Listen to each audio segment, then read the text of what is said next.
A beautiful Tuesday night and a happy hello to you all. This is Royals TV, a crucial matchup as the Royals take on the Hamilton Cardinals. Mark Perry, Lucky Roberts here in the booth tonight as these two teams do battle in a very crucial matchup when you look at the standings. Just a couple of games remaining after tonight for both of these teams. This is the penultimate head-to-head matchup between these two. They'll meet again on Friday night in Hamilton, but Lucky, tonight, if you're the Guelph Royals, first of all, you got to put the game against Brantford behind you, a bit of a gaff on the base path in the 10th inning, and you got to take care of business here tonight. You absolutely have to take business to make that Friday game meaningful. And, you know, Guelph is going to be starting on the pitcher's mound with Antonio Freitas, and he's a guy that has pitched only 3 times this season so far. He's coming into his 4th one.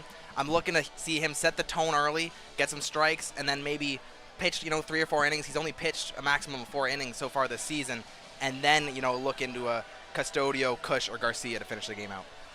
Well, there you see the standings there right now. Hamilton is a game and a half up on the Royals, and Hamilton's got a game in hand to work with too, because they also play on the Sunday, the regular season finale day, I should say. Let's just very quickly look at the head-to-head stats. As there you see it, 19 wins to 18. There's the runs for and the runs against. Very comparable between the two teams. Same with batting average and ERA.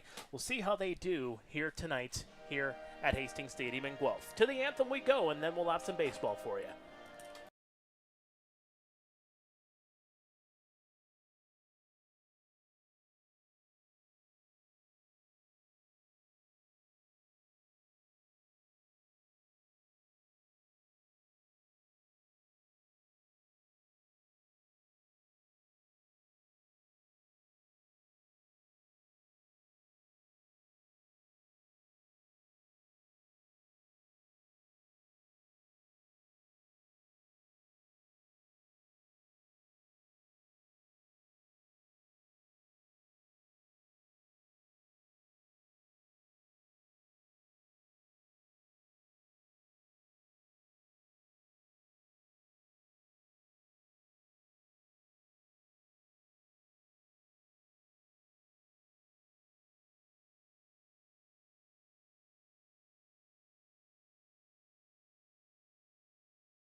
All right, the anthem is done. We are set for some baseball here on a Tuesday night at Hastings Stadium in Guelph.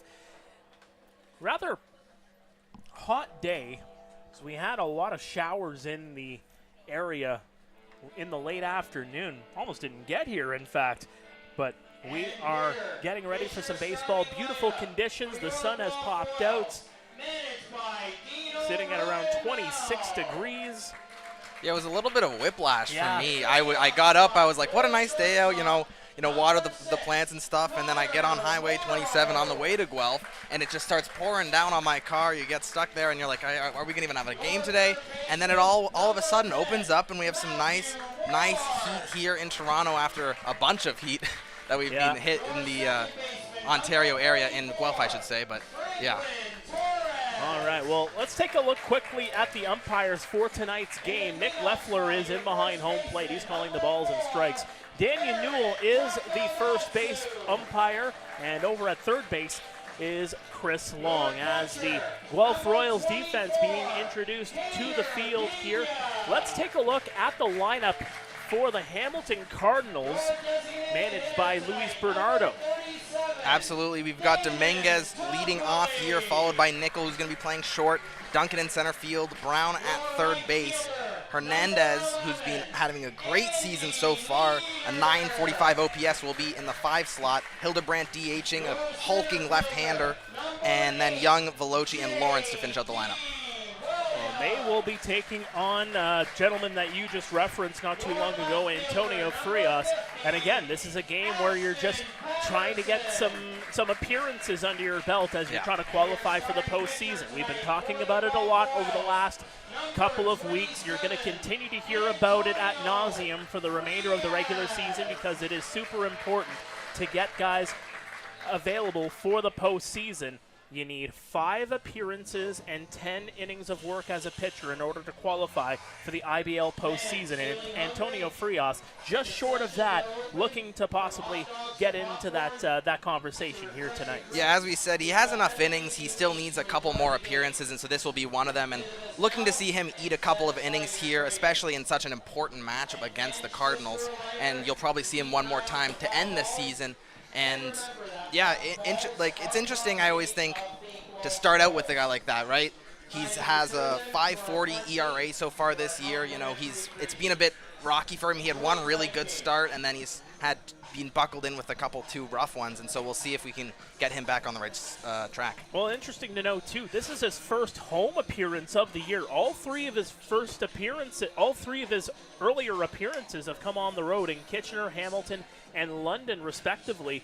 Turns out, Guelph is 3-0 whenever Frias hits the mound at any point. So, you know, despite especially the rough outing against London on August 8th, that was his last appearance just 4 days ago. Guelph's still finding ways to win. Well, and you can't always look into the ERA when he's only pitched 11 innings, right? That's another thing. So you really just got to stick with your guys, and especially, you know, you got to get him ready, not only, you know, actually legally to be able to play in the playoffs, but also warmed up and ready to play for the playoffs too. Yeah, and even if you get it in here tonight, obviously he still needs the 1 appearance after tonight, so you'll probably see him, you know, maybe face 3 batters on Friday night or Saturday here at home. So we'll see how Dino Ramel and the management have it working for the Guelph Royals pitching staff here tonight as we are getting set for some baseball. And it is Carlos Dominguez to start things off here for the Cardinals. First delivery, that one's sent high and possibly playable. Pena going after it, but it's going to go out of play. First pitch of the ball game at 7:32 Eastern. Glad to have you with us as Dominguez got a chunk of that baseball. Yeah, Dominguez, he's batting .264. He has .330 on base, .373. Not a huge slugging percentage, but he's a good leadoff guy. He's got some speed on him as well. And Hamilton will be looking to get him on base here with a bunt. Squares it down, but it drops just foul. And quickly the count climbs to 0-2. Well, Frias getting him down early in the count, and that's just so important to be able to get started only in a game, but also starting that bat strong, and he's done that here. Getting set, the lefty deals. That one missing high and in. Counts now 1-2. And he still is in a position to attack Dominguez here with the pitch. The delivery, that one missing. As Frias losing the strike zone in those last couple of pitches. Yeah, just outside there, shakes his head a little bit. Got to get right back at it.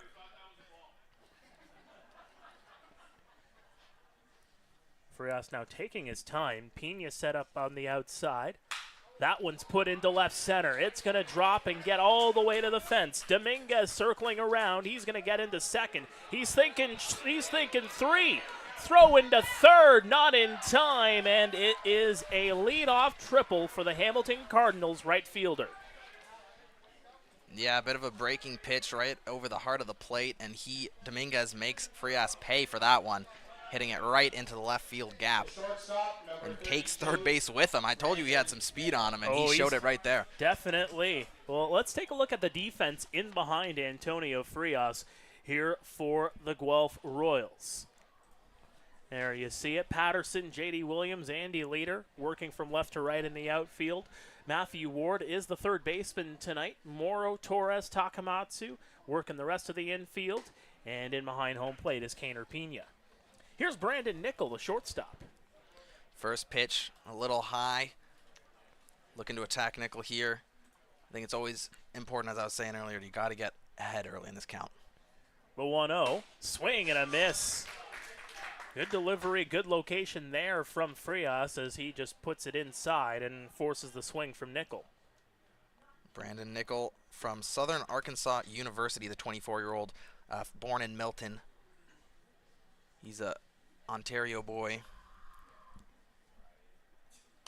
That one's going to be sent out of play.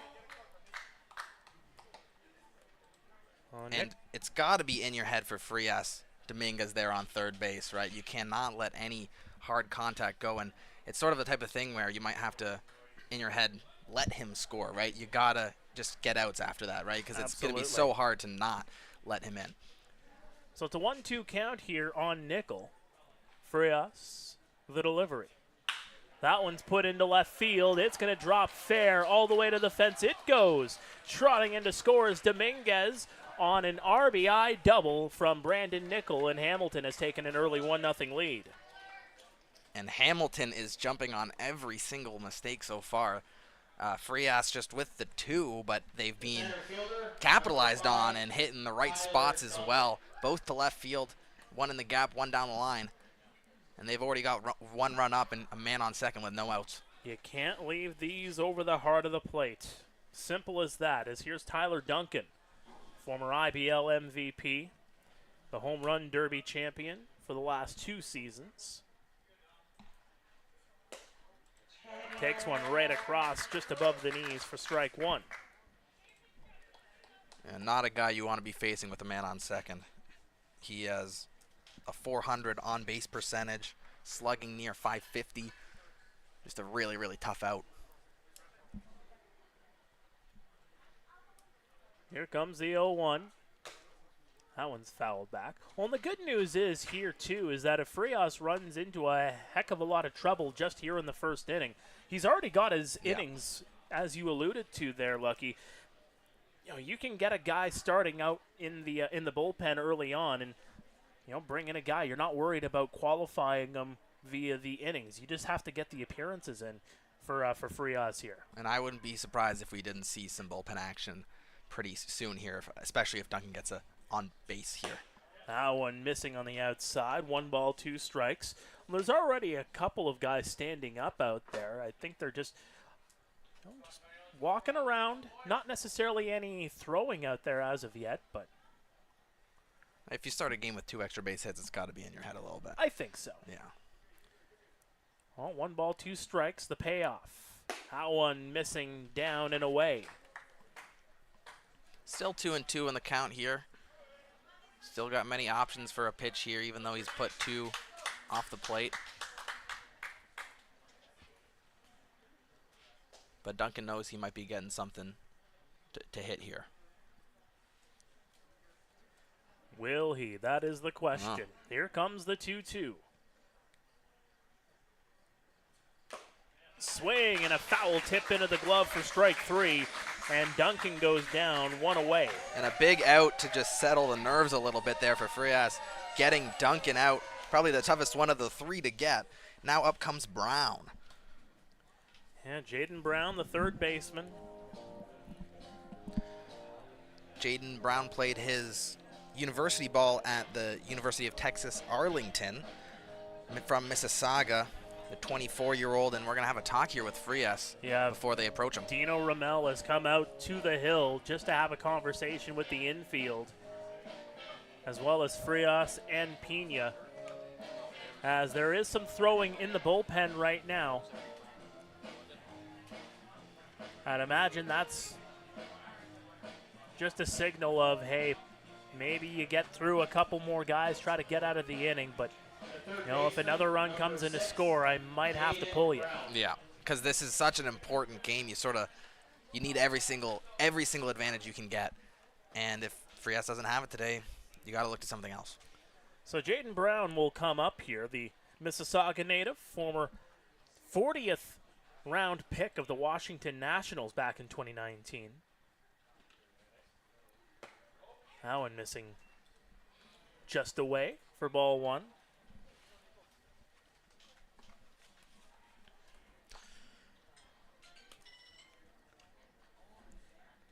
Jaden Brown has 131 plate appearances so far this year. Has done pretty well with them, 242, but he's gotten a higher on-base percentage there at 350. He walks a lot. The 1-0 is crushed. High and deep. It's a loud one, and that one is over the fence. A 2-run shot from Jaden Brown, and it's a 3-0 Hamilton lead. I mean, good of Patterson to run it out, but that was never in doubt. That was a moon bomb there by Brown, and this is exactly your worst case scenario if you're Dino Rumel, if you're Frias, and if you're Guelph. And I can see Dino already looking out to his bullpen just to see if a guy is ready. I think there might be one that might be getting close to ready. I think that might be Claudio Custodio out there. But it's a 3-0 lead already for the Hamilton Cardinals as they have really jumped on Antonio Frias. Swing and a miss by Jomer Hernandez for strike one. And Jomer Hernandez, another one of the staples of the Cardinals lineup. A 945 OPS, 4 home runs, gets on base a heck of a lot too. He's just a really tough out. Played for the Blue Jays in the minor leagues and the Pirates. The delivery, that one clips the outside edge for strike two. Hernandez has played half the season here for the Cardinals and done very, very well. The 0-2, that one missing on the outside. Well, he made his debut actually in the Owen Boone no-hitter back on July 10th. It was also the debut of Luis Bernardo as the full-time field manager, as that one squibbed over the head of the infielders and a base hit for Jomer. And here comes Dino Rumel. Yeah, this is going to be it, I think, as there's still more throwing happening in the bullpen. And there's the signal. A new pitcher will come into the ballgame here for the Guelph Royals as Antonio Frias just able to get the one out here in his 4th appearance of the season, has given up 3. He's responsible for the man on first as well. We're going to take a break. When we come back, we'll introduce you to the new pitcher here for the Royals.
Welcome back to Royals TV. Out goes Antonio Frias after facing just 5 batters, and in comes the 2022 IBL MVP, Claudio Custodio. Yeah, one of my favorite things about Custodio is that he just limits walks so much. He has a walks per 9 so far this year of 1.5. He does not give anybody free passes, and that's really, really important in limiting runs. First batter he's facing is Matt Hildebrandt, as that one missing high and away for ball 1. Yeah, Matt Hildebrandt, one of the 2 hulking DHs that the Cardinals have, him and Josh Williams, both lefties, both over 6'4". Matt Hildebrandt swings at another one there. Hildebrandt used to play for the Welland Jackfish, but now has moved on to the Cardinals now, and has been playing well. And Hildebrandt spending 2 seasons with the Jackfish back in 2021 and 2022. He was a second-team All-Star in both of those seasons with the Fish. Custodio getting set. He is a strikeout pitcher, to say the very least. The 1-1. Swing and a miss for strike 2. High heat gets him fishing right there.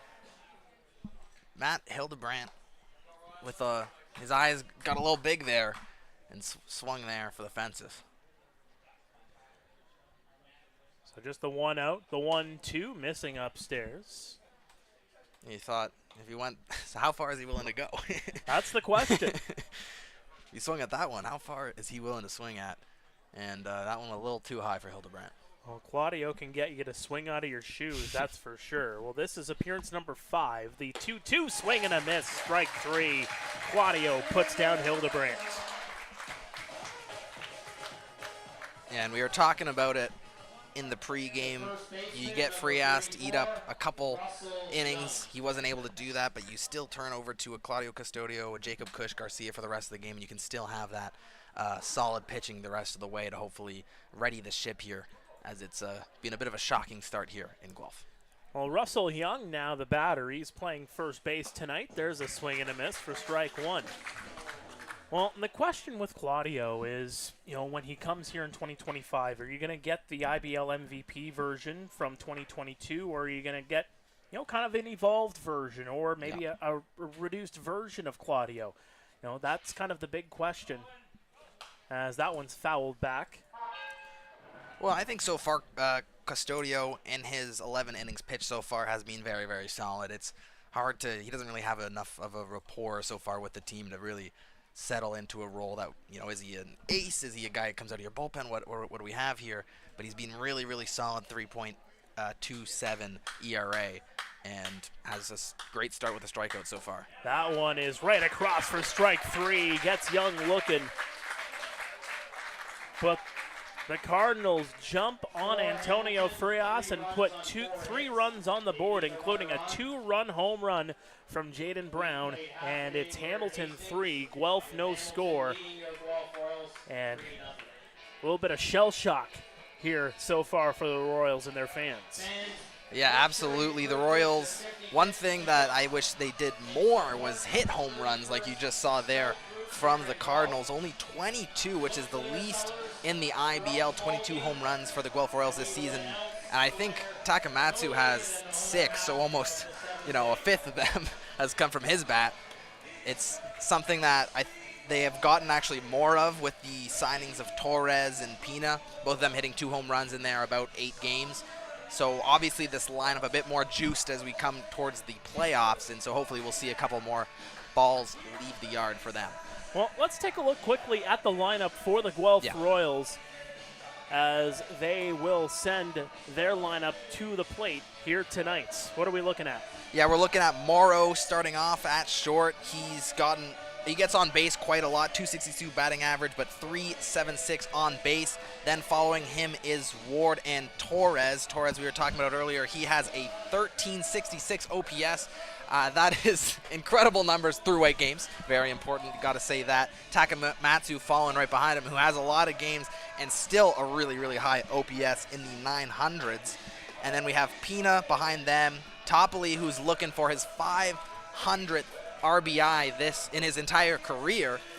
He is trying to get it with 3 games left in the season. It's going to be close. Hopefully he gets it. And then Leader, J.D. Williams, and Patterson in the outfield, all the last 3 batters in this lineup. Well, I was chatting with Damon Toppoli before Saturday's game, and one of the things that is of note is, he didn't realize that he was so close in the RBIs until he got a phone call or a text from a friend named Jordan Castaldo, who was catching up to him in that stat for his career. In fact, Castaldo has crossed the 500 RBI threshold. He crossed that just a few weeks back. And yeah, Damon telling me he didn't realize it until he was told by Custodio, hey, I'm going to pass you here.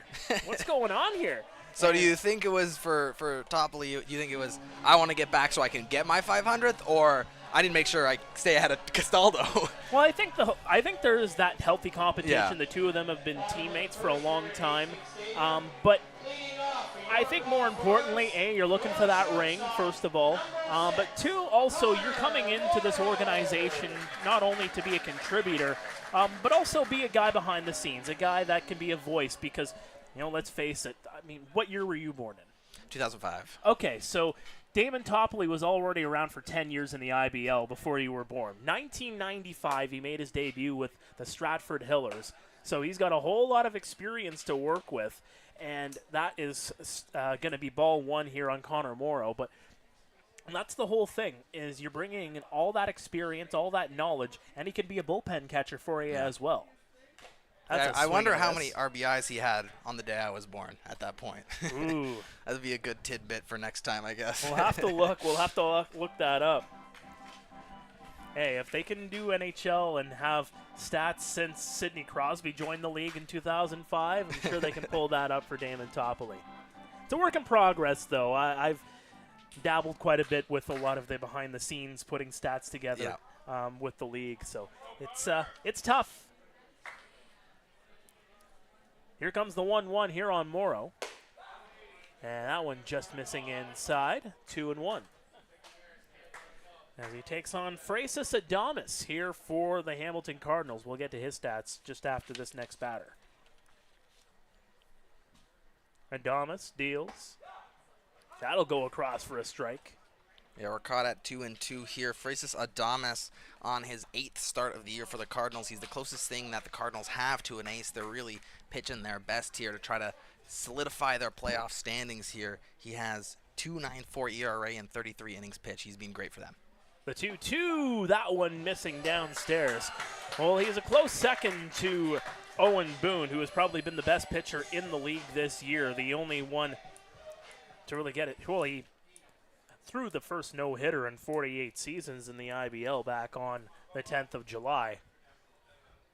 That one coming all the way back in Kitchener, just about a week before the All-Star Showdown. Adames has been solid, though. Here comes the 3-2.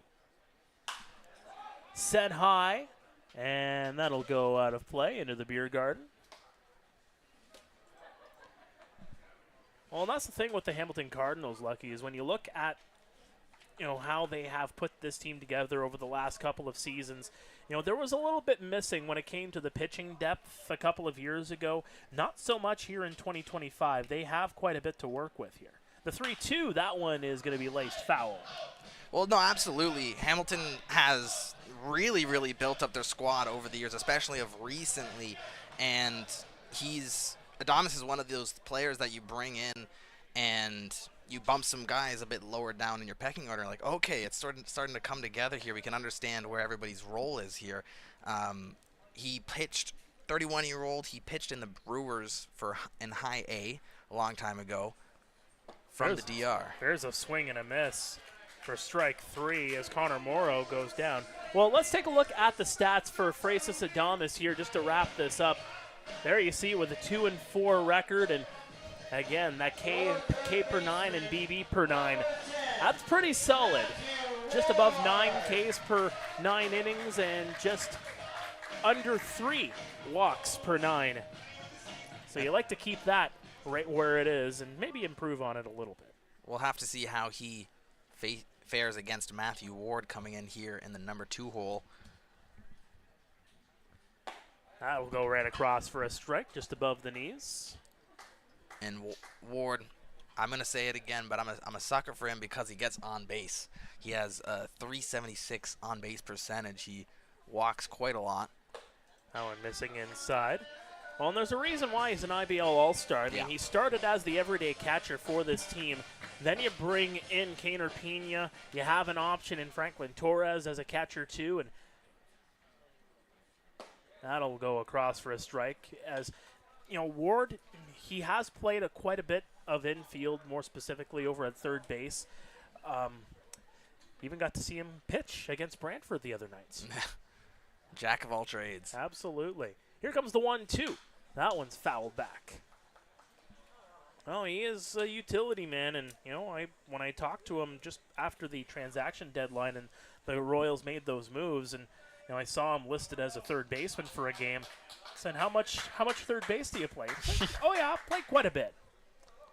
You gotta be confident. Perfectly fine as an infielder.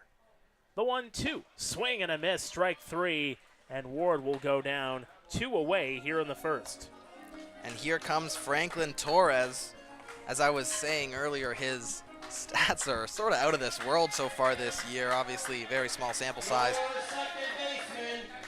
As you see the crowd getting warm to Franklin Torres walking into the batter's box. He played for the Angels minor league system for a good 7 years there up until 2021, and now has found a home here in Guelph. Well, very quickly, let's take a look at the defense in behind Freysis Adamas. Drew Lawrence, Tyler Duncan, Carlos Dominguez from left to right. Brown, Nickel, Valachi, and Young working the infield, and Hernandez is in behind home plate here on Adamas, and a check swing there from Torres. It went across anyway for strike 1. The delivery. That one missing. Down and away. Yeah, and Torres really gets as much of his swing through as possible and then decides not to. It's what a lot of batting coaches tell you to do, and he just takes it to the fullest extent.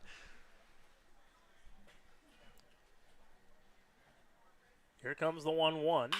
Chopper, and that's going to get into the infield. The base hit for Franklin. It's exactly what you want to see from your big slugger, as Franklin Torres, not necessarily having a swing for the fences, doesn't need to, gets on with a base hit. Well, because here's a guy who'll swing for the fences. It's Garrett Takamatsu coming in, and it's the heart of the Guelph lineup here. Not a lot of easy outs as Takamatsu is going up against Adames. Takamatsu, a former Rookie of the Year, former IBL MVP, guy that's done quite a bit in his IBL career, and here in his second year with the Royals. And that'll go right across on the inside edge for strike 1, and very quickly you can see there Tak just asking the home plate umpire how much of the plate did that clip.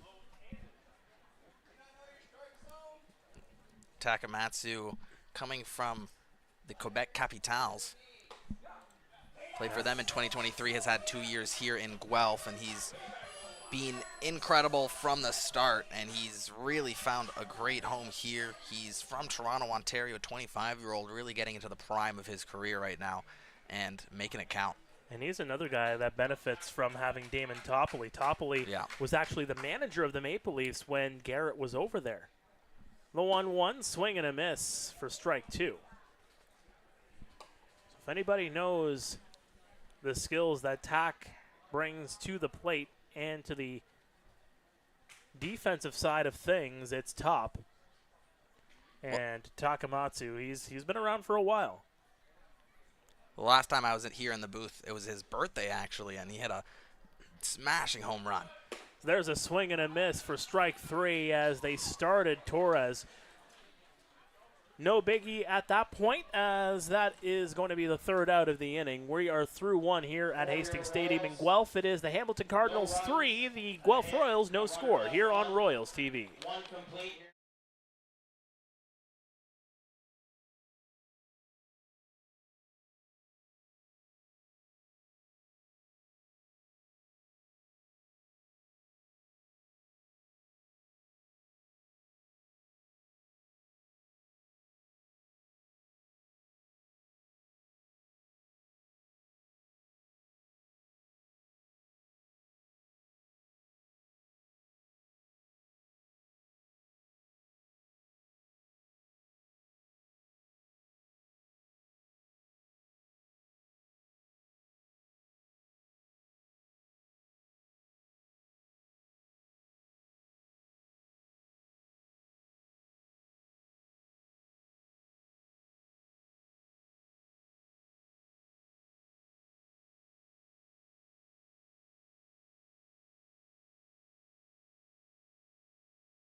Welcome back to Royals TV. Let's take a look at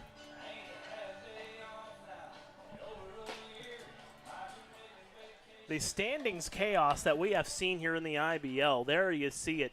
4 through 8, not separated by too much. After tonight, Guelph will just have 2 games remaining. Hamilton, 3 games remaining. Of course, Guelph can get the tiebreaker over Hamilton with a win here tonight. Hamilton owns the tiebreaker over the Chatham-Kent owns the tiebreaker over Hamilton, although I think Chatham-Kent is thinking more of second and third rather than fourth position at this point in time. But, you know, this kind of just goes to show you can't take your foot off the gas pedal at any moment.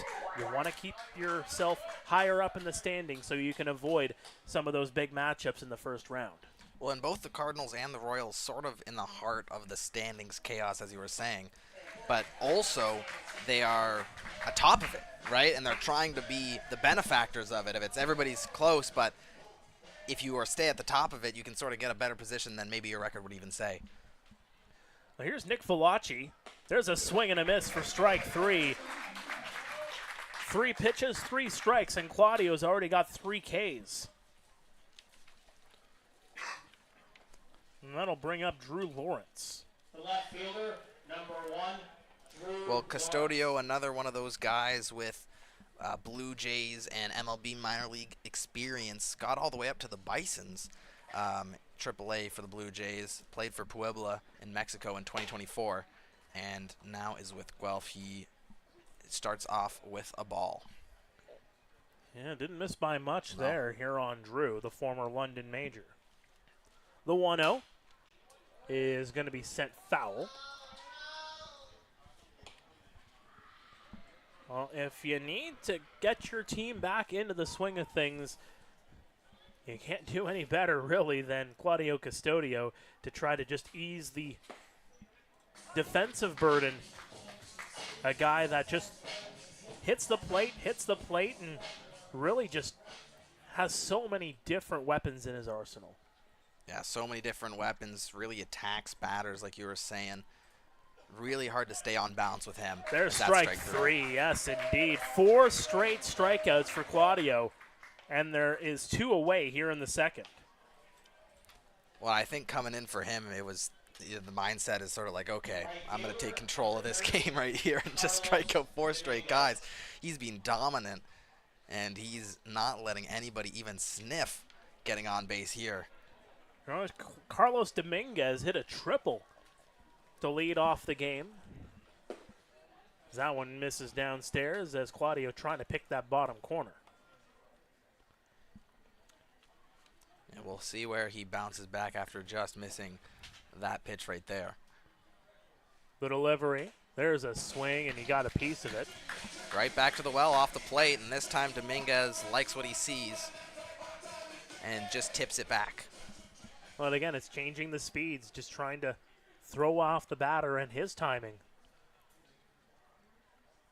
1 ball, 1 strike. Pena setting up outside. Squaring up to bunt there was Dominguez, but he has to pull back as it goes high and in for ball 2. And when a guy's fast, if you're that third baseman there with Ward, you got to be always wondering if you got to charge and take it. You got to creep up a little bit because he's got some real burner speed on him as he looks up on again. That one missing upstairs yet again, 3-1. Yeah, Ward going right into the grass, really just keeping an eye. I think if anything, they're just trying to pull Ward into the infield, and that'll allow Dominguez to try to pull it the other way, and that one's high and deep. It's got some distance, and it's going to go over the fence. Carlos Dominguez, a triple in the first, and he goes long here in the second. It's 4-0 Hamilton. And this time he can jog around the bases instead of speeding around them. Dominguez having a wonderful start to his game. 2 innings, 1 home run, and 1 triple. And once again, just jumping on his opportunity. He's waiting, he's biding in these counts, waiting for one simple mistake. And that time, once again, he gets what he's looking for. His 4th home run of the season. And in a ballpark that's rather pitcher-friendly, Hamilton has already gone long twice in this game. Here's Brandon Nickel. He had a double back in the first. So now the lead has ballooned to 4-0 here at the top of the second. Swing and a miss from Nickel for strike one. Now, if you're Claudio, just put it back in behind you and just throw for strikes. That's all you really can do. No, continue what you were doing. You've been so successful so far in today's game. You got in the 4Ks. That one goes foul. You can miss your spot sometimes, even if you're having such a great game, and he did it right there to Dominguez, but you still got to believe in your stuff, as it's been really, really effective today. Custodio getting the sign there for Pena. Pena setting up inside, and they're going to appeal over to first. They're going to say he did not go around. The fans not too thrilled with Daniel Newell's assessment over at first base, and it's a 1-2 count. Still 1-2, still in a very favorable strike count here for the pitcher, as Custodio looks to get his 5th strikeout here. Takes a look, Pena to the outside. There's a swing and a miss for strike 3. And indeed, Claudio Custodio, 5 strikeouts. But he gives up the home run to Carlos Dominguez, and it's a 4-0 Hamilton lead as we head to the home half of the second here on Royals TV. And at this point, you're looking at Guelph down 4-0. If you are Guelph, you got to start putting some points on the board here quick, because you cannot let this game get out of hand. I know you got Custodio pitching, and he's looking dominant so far today, but 4 runs is nothing to sniff at, right? And it can take a team quite a while, so you got to get some momentum going here, because you can blink and it's the 7th inning and it's still 4-0. Absolutely. On Francis Adames, you know, he has looked dominant here so far. 3 strikeouts, gave up the single to Torres, but you know, your assessment of Adames, what you've seen in this game so far. I mean, Adames has been solid. He's been what he's been all year. He's been a really great pitcher. He's thrown strikes. He's been able to, you know, get ahead in the count, and he let the one, you know, weak hit through the middle to Torres. But other than that, he did what he was asked of and got some strikeouts and made the correct pitches, right? And another thing is he just limited his mistakes. We've seen a lot of Guelph pitchers today make mistakes in the heart of the plate, and you get hurt on that. And Adames hasn't seemed to make the same mistakes in the heart of the plate, and he's been able to stay around and not let some runs come in. So obviously through one inning, you can't really speak too much on it, but he's been great. Well, the one thing that Hamilton also has going for them too is that they are not bound by the qualifications for playoffs at this stage, because really the only pitcher that they're looking at is Drew Mainprize, who is just 1 out away from getting his 10 innings of work to qualify for the postseason. Everybody else that they need to qualify have already qualified for the playoffs. So now you could let Adames go and let this be just a regular start. You're not having to worry about getting guys in every couple of innings just so they can get their innings in. Well, especially if this game does turn into a blowout, as it started to look like at the beginning of this game, you can easily get a out from Mainprize, right, and get that done with. So you can sort of wait and pick your opportunity to put Mainprize in. And, he's no slump of a pitcher anyway. He played for Guelph University. He's been with Hamilton for quite a while. Lots of great pitchers to choose from, and you can, like you said, let a guy go free. Here's Kaner Pena. That one missing way inside. Pena's also been a really great addition for Guelph. He's batting .321 in his 7 appearances so far, but hitting 2 jacks in those 7 games. He's slugging .536. The 1-0. That one missing upstairs. And Pena, another transaction deadline acquisition, kind of a last-minute deadline acquisition. They found he was available and said, hey, let's do it. The 2-0. That one missing just below the knees. Well, they had an open import spot, and, you jump at a guy when you can get another strong bat in your lineup, especially with Guelph, who sort of struggled with their lineup. Their pitching has been pretty solid this season, but have struggled to put points on the board, and Pena is a guy who can definitely get some points on the board. Well, it's a 3-0 count, hitters count, the delivery, and that one missing upstairs. Pena will take first base to lead things off. And now here comes Damon Toppoli. Wouldn't this be interesting? Number 37, Damon Toppoli. As you take a look at Kaner Pena, hasn't attempted to steal a base whatsoever this year. So not expecting you're not do you just let him try to go across? I know Dino really wants to get Toppoli in position to get his 500th career RBI. Admitted that he might have been a little bit too aggressive on the call on the play the other night that allowed Toppoli to get 499. Tried to bring in number 500, but he was tagged home at the plate against Chatham Kent. As that one will go across for a strike, and you can tell the body language from Damon. He did not like that call. And you can tell everybody in this arena can really wants Toppoli to get that 500. They want him to succeed here in Guelph as he swings at this one and bloops it. Yes, over the head of Valachi into second base. They'll get the lead runner in Kaner Pena, but Damon Toppoli will get on base. Pena just caught in no man's land right there. No real good choice for him, and standing there, it's going to get you out. Running to first, running to second could get you out. Running to first, not a lot of good options, and unfortunately, it's just going to turn that hit into a fielder's choice, but not much you can do. So here is Andy Leader, the former Kitchener Panther, also in his second year with the Guelph Royals, as he takes one in for strike one, just clipping the inside edge. Leader has had a rough 2025 so far for the Royals, batting .217. He's looking to get back on track here today and sort of going into the playoffs, get his bat back. That's a chopper right over to Brown. Throw over to first, and not in time. Leader legs it out. Runners on first and second. Well, he's been struggling with the bat, but he always has his legs to fall back on. And that one, he just, like you said, legs it out. Good on Toppoli as well to leg it out to second and not let there be a play there.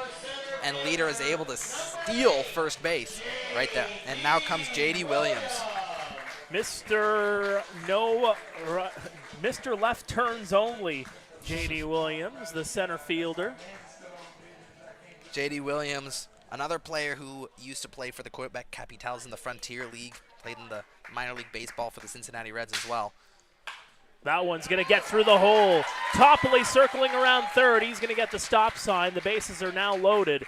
Good throw into the infield there by Carlos Dominguez. So another base hit here for the Guelph Royals, and the bases are loaded here for Ashton Patterson. Yeah, there's an out at every base if you can get to it for Hamilton. Patterson in a huge spot here to get Guelph back into this baseball game. And Frias running into his first little bit of trouble in today's game. So JD has hit the only grand slam for the Royals this year. The Royals batting .300 with the bases juice this year. Have driven in 50 runs in this situation. So here is Patterson, the lefty.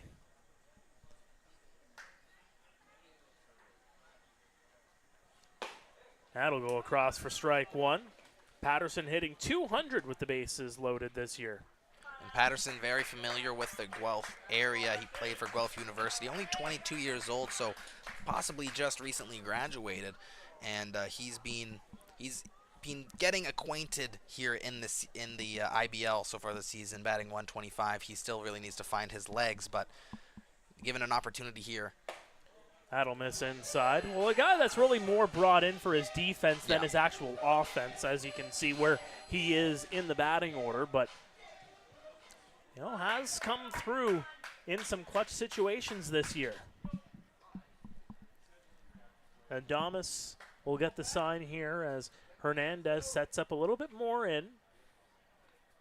Here comes the 1-1, and that one's going to go foul. And everybody watch your cars for that one. That one looked like it was heading straight for the parking lot. You didn't park that close, did you? No. Okay, good. I did originally, but I got a nice fan told me, just back up a little bit. We got some pretty good fans here to really rein you all in that haven't been here as much.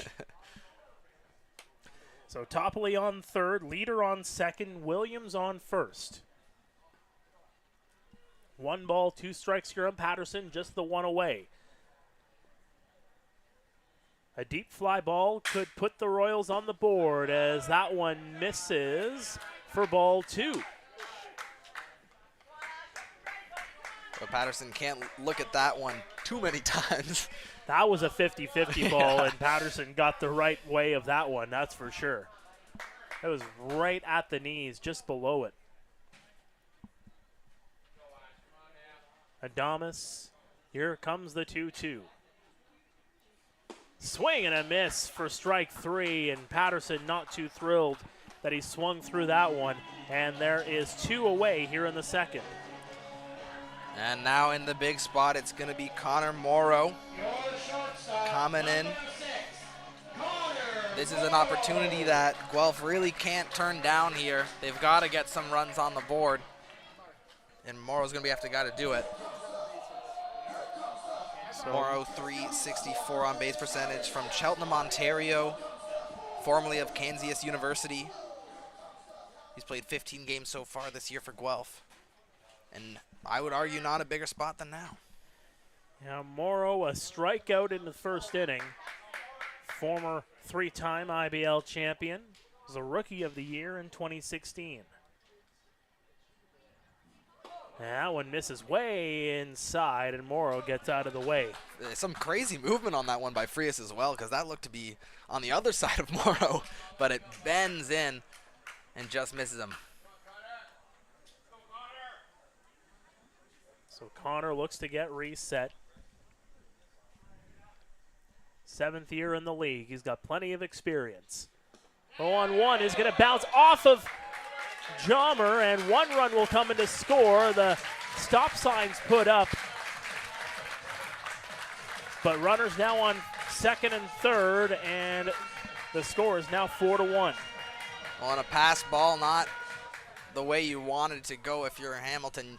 It's a mistake you can't really afford to make, and moves everybody up 90 feet as well. Morrow still with 2 people in scoring position. Frias, 2-1 is now the count. It's time to throw a strike, and Morrow has got to be ready for it. Someone in the chat watching from Chatham here tonight. Obviously a big game as it pertains to the Barnstormer status. Adames taking his time. The 2-0, and that one missing at the knees. Now, in this situation, if you're Morrow, would you swing with 3-0 because you know you have the open base? Getting on base doesn't really do too much for you here. Is there still a green light to swing, or what do you think? Well, I think you get into the head of the pitcher and think, well, he's got an open base, maybe try to swing through. That one's going to go across for a strike. He's just going to come with heat there. Yeah. That kind of answers our question. So now 3-1.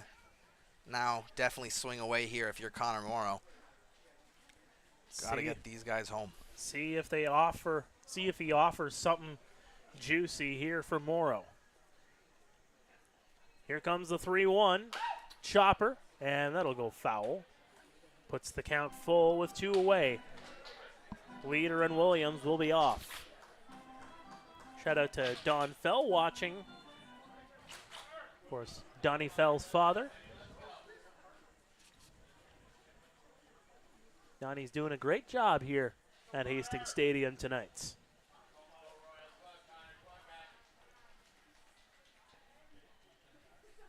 The 3-2, that one set down the line, and it's going to drop fair. No, it's foul. The home plate umpire waited for that one to go down, and Nick Leffler says that is a foul ball. And that's interesting, too, because, again, that's what it is with the 3-umpire system. Chris Long moves over to second base. That's usually how it works with the guys on base there. So Long not in a position to make the call down the line there. So it's up to the home plate umpire to make that call, and Leffler says that dropped on the wrong side of the line. Well, it's a game of inches, and usually that's used to describe the strike zone, but that one, a game of inches, right down, like you said, the left field line, very, very close to opening this game wide open for Guelph. But I do think it was just a bit left of that line. We'll have to get reset here. It's a 3-2 count. Runners will be off yet again. Swing and a miss, strike 3. 5 strikeouts for Francis Adamas. We are through 2 here at Hastings Stadium in Guelph. It is a 4-1 Cardinals lead here on Royals TV.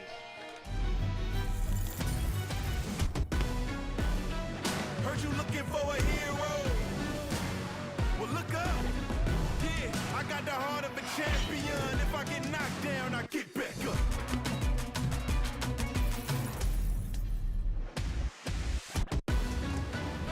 I got the heart of a champion. If I get knocked down, I get back up. Hardline drive up the middle. Whoa! Lindor out of nowhere. How did he do that? That Lindor can play. I don't know about that hair. And don't get me started on those gloves. I don't know. I kind of like it. It's time for a revolution. The Rev 1X by Rollins.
Welcome back to Royals TV. It is 4-1 Hamilton as Claudio Custodio comes back to the bump for the Royals, taking on Tyler Duncan. That one's going to be fouled back. Yes, indeed. It is the battle between the 2022 and the 2023 IBL MVP winners here in this at-bat. And Duncan was the first strikeout of the game for the Cardinals. They've had quite a lot of those today, and he's still a very, very dangerous hitter here for the Cardinals. Yeah, you cannot underestimate the power of Dunk. 315 average, 7 home runs, 19 extra base hits. The 0-2, swing and a miss, strike 3. 2022 gets the best of 2023, and there's one down. It settles it. It was the better year.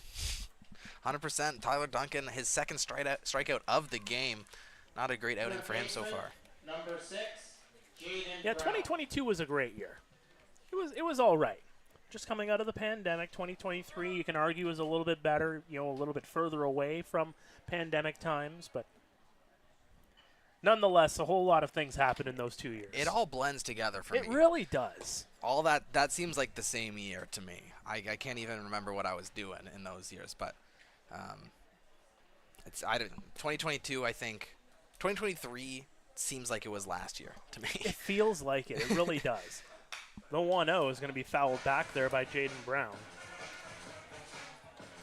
And I think that just might be a thing as you get older, time sort of just melds together. When you get up into your 30s, let me tell you, and I can tell immediately that the chat's going to blow up with those that are older than me and say, hey, wait until you reach our age. Time does go a little bit quicker.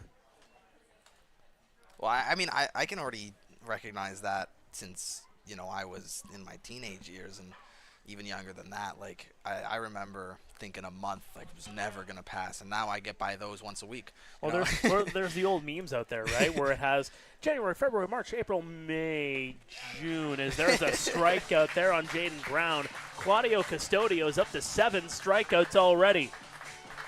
Yeah, we got to get the most strikeouts in a game for Guelph Royals all time because he's climbing that list right now quickly. Well, he has a career high, I believe it is 18 strikeouts in a game. I'd have to look it up just to double check, but it was in his MVP season. I believe it was against Toronto. I'd have to double check to make sure if it was either here or at Christie Pitts, but I believe it was 18 strikeouts for Claudio Custodio in that one game. Yes, indeed. It was at Toronto, July 3rd of 2022, as that one set high and deep, going for a run over to the wall, and it's caught by J.D. Williams on the run. Jalmer Hernandez put that one a long way, but J.D. Williams makes the grab, and that's 3 up, 3 down, much needed for Claudio. Absolutely, J.D. Williams goes back about as far as you can here in this David E. Hastings Stadium and brings it back out of inside the ballpark, and Custodio is going to be very happy with him as they get back. And he's had a couple of mistakes, couple of scares there. That one doesn't leave the ballpark, but other than that, he's been absolutely dominant today. Other than that home run given up to Carlos Dominguez, he's retired every batter he has faced. That was the first putout. 7 strikeouts, and yeah, you're right. Just the fly out there. Yeah, I think Claudio is in his MVP form here tonight. And he's coming into that form at the perfect time as well, especially in such an important game here for the standings, but also coming into the playoffs as well. Well, he is dueling with Francis Adames. And Adames just trying to hold the Royals at bay. And there's still a whole lot of baseball to go here on a Tuesday night here in Guelph. Yeah, Adames is looking for more of the first inning, not the second.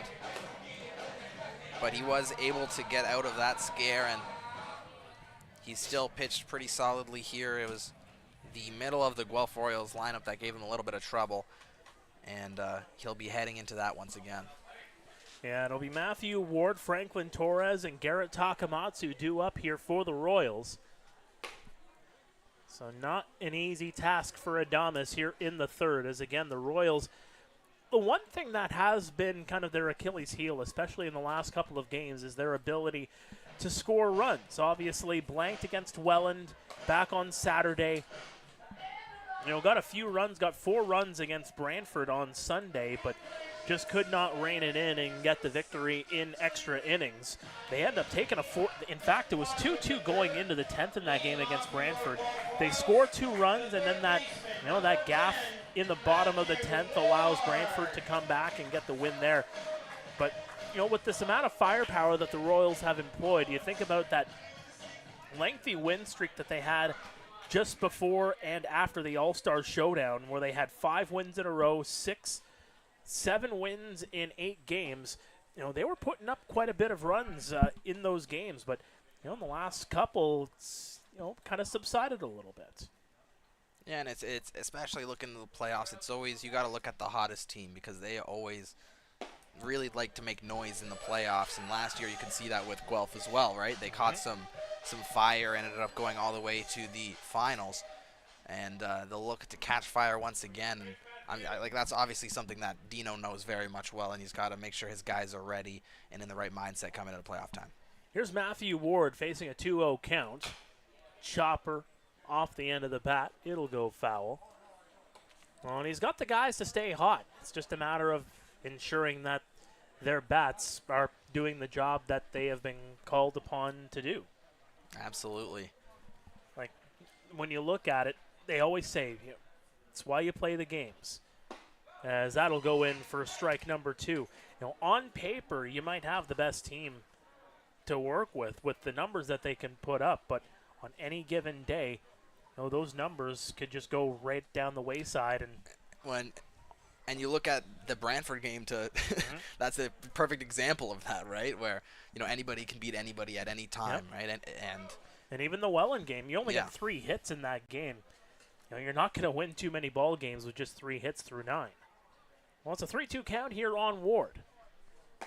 Holds off on the swing, but he gets the punch out.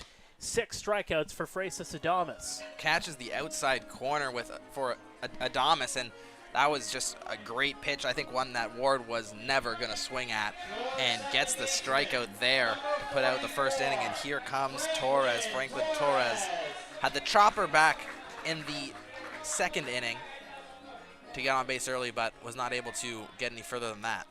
Well, there is a little bit of movement. I saw somebody going down to the Cardinals bullpen. There's another chopper. That one's going to get through, and a base hit. Unless they call that an error on Nickel. But Franklin Torres with a hard hit baseball. It gets through, and he is on first with 1 away. It knows exactly what he's looking for right there. Just one that he can put up back up the middle and allow the guys behind him to bring him home. And Takamatsu, Pina, Topley, those are guys who are capable of doing so. Takamatsu got out back in the second inning, and this time looking to get a little bit better. Well, that was actually in the first part. That was in the first, sorry. Yes. Pardon. Well, Garrett here with that strikeout would like to drive Torres around the horn and try to bring the Royals ever so close once again, as that one's going to get through the hole yet again. Another base hit. Back-to-back singles for the Royals.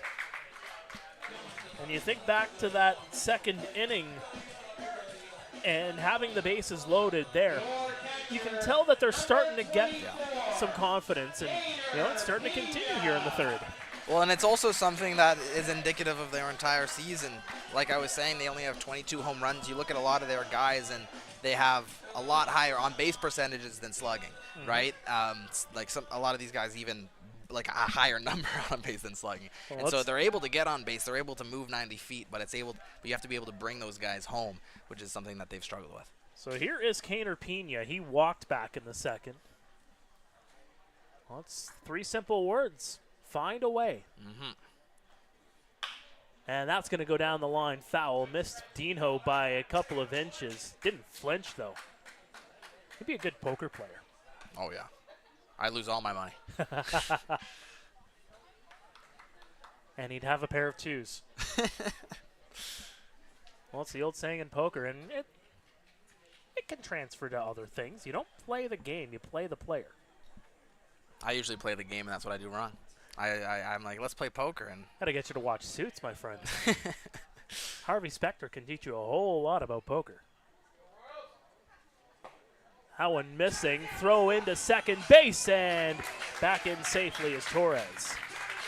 Hernandez liked what he saw there, and the cannon of an arm. Just a good job by Torres to get back. But yeah, you're absolutely right. A great arm, and right on line too.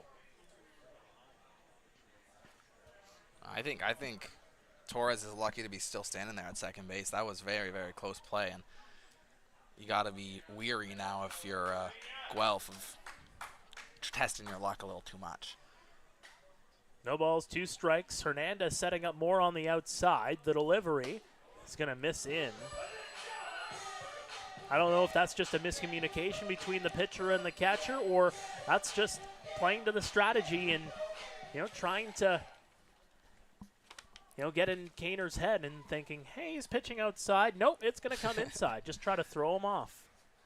Well, and if it was a miss, when Adames has been missing, it's not been over the heart of the plate, right? It's been far and away outside, stuff you can't really hit, and that's been to his success here. Although, once again, he has run into a little bit of trouble with guys on base. He's been able to stay away from those extra base hits and those deep, deep hits. Those really big mistakes that make you pay. So Adames will get reset. 1 ball, 2 strikes here on Pina. That one missing inside, evens the count at 2-2. Damon Topley on deck. The Royals, and I'm sure Dino would love to have Topley come up with a guy in scoring position. The worst case scenario for multiple reasons would be a double play here for Guelph. And that's exactly what they want to turn here if you're the Cardinals, as that's going to miss. It actually... Foul tip. Yeah, foul tip right off the end of the bat. Nobody advanced on that one. Remains a 2-2 count. Pena staying alive, and maybe thinking about some sign stealing here at second base. I think that's probably Torres. they're really wary of. Making sure they're on the same page of what they want to pitch next and what means what here, because they want to keep that 3-1 lead.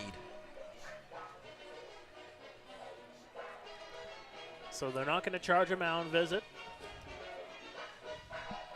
Royals trailing by 3, and they would love to get somebody in here on this next swing.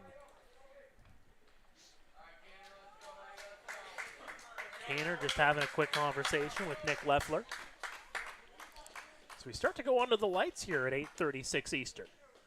Just over an hour into this ball game. Beautiful Tuesday night. The 2-2 popped up. It's going to go out of play. Oh, there was a young man right next to the bleachers on the other side of the fence. I think that ball missed him by about 2 inches. Yeah, no, less than a foot for sure, and he had no idea where that ball was. You could see him step back a little bit. That could have been catastrophic. Yes. Luckily, it does miss him, and we can get back to baseball. Well, he went chasing after it. He can go to get a freezy with that baseball. So it remains a 2-2 count here on Pena.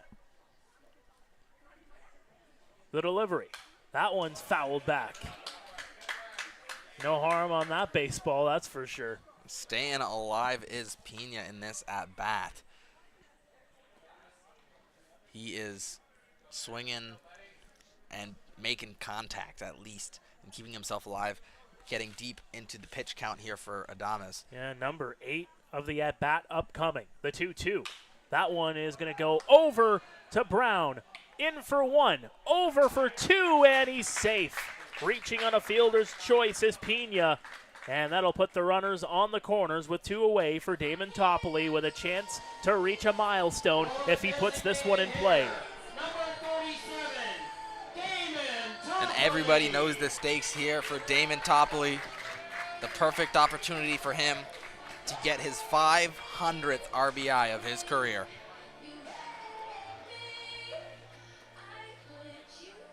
And, I mean, his heart must be going a mile a minute here. A beautiful opportunity, and you can see Dino all the way over at third telling Torres, hey, just go for it. Run. Run on anything. Just run.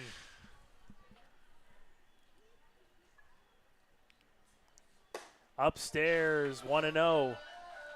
Tops just waiting patiently for a pitch to swing at.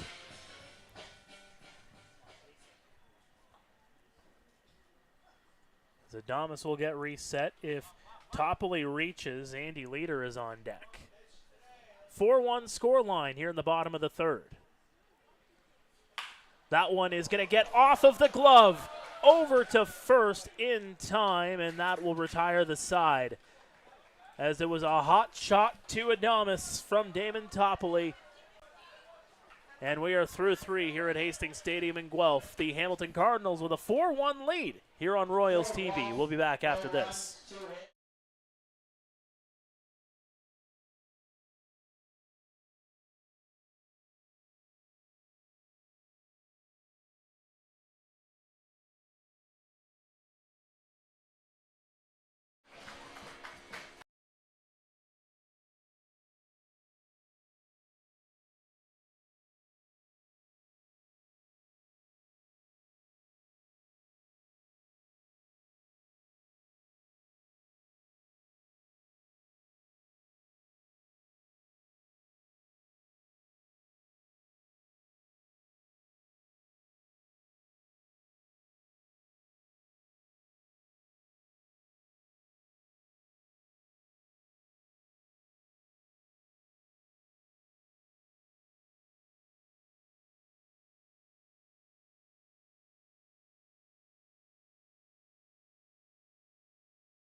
Well, welcome back to Royals TV as we welcome you inside David E. Hastings Stadium in Guelph.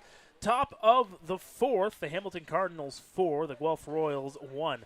Mark Perry, Lucky Roberts here in the booth with you. Glad to have you with us as Matt Hildebrandt swings through that one for strike one.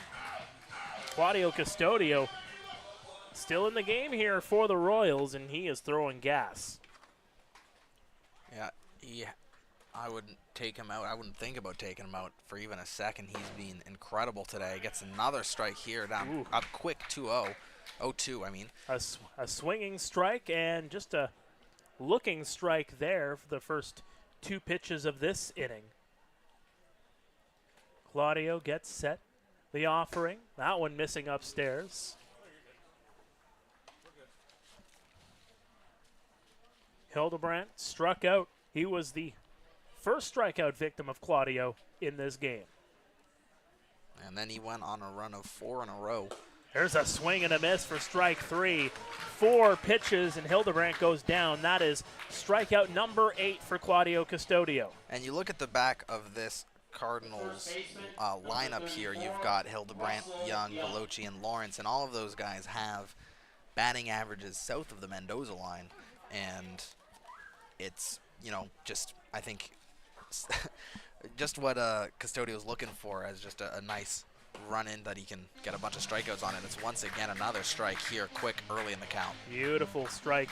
That's exactly what you need if you're Claudio. You need those first pitch strikes just to get ahead of the batters and really just drain their confidence. So Russell Young, he struck out to end the first inning. He faces a 1-1 count. Claudio gets the sign.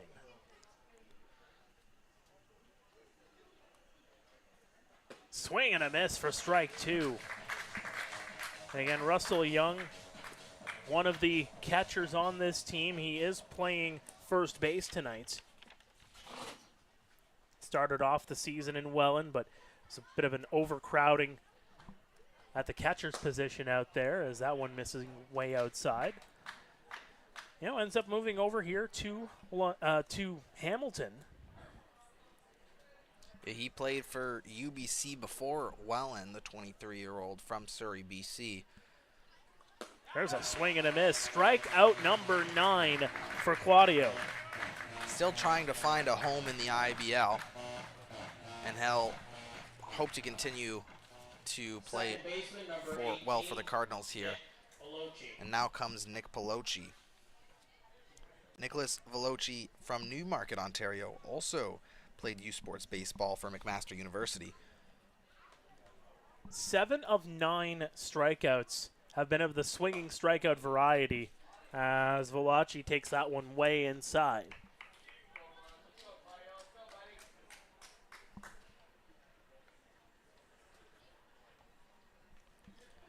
So far on the season, he's 3 for 18 with 2 RBIs, batting .166.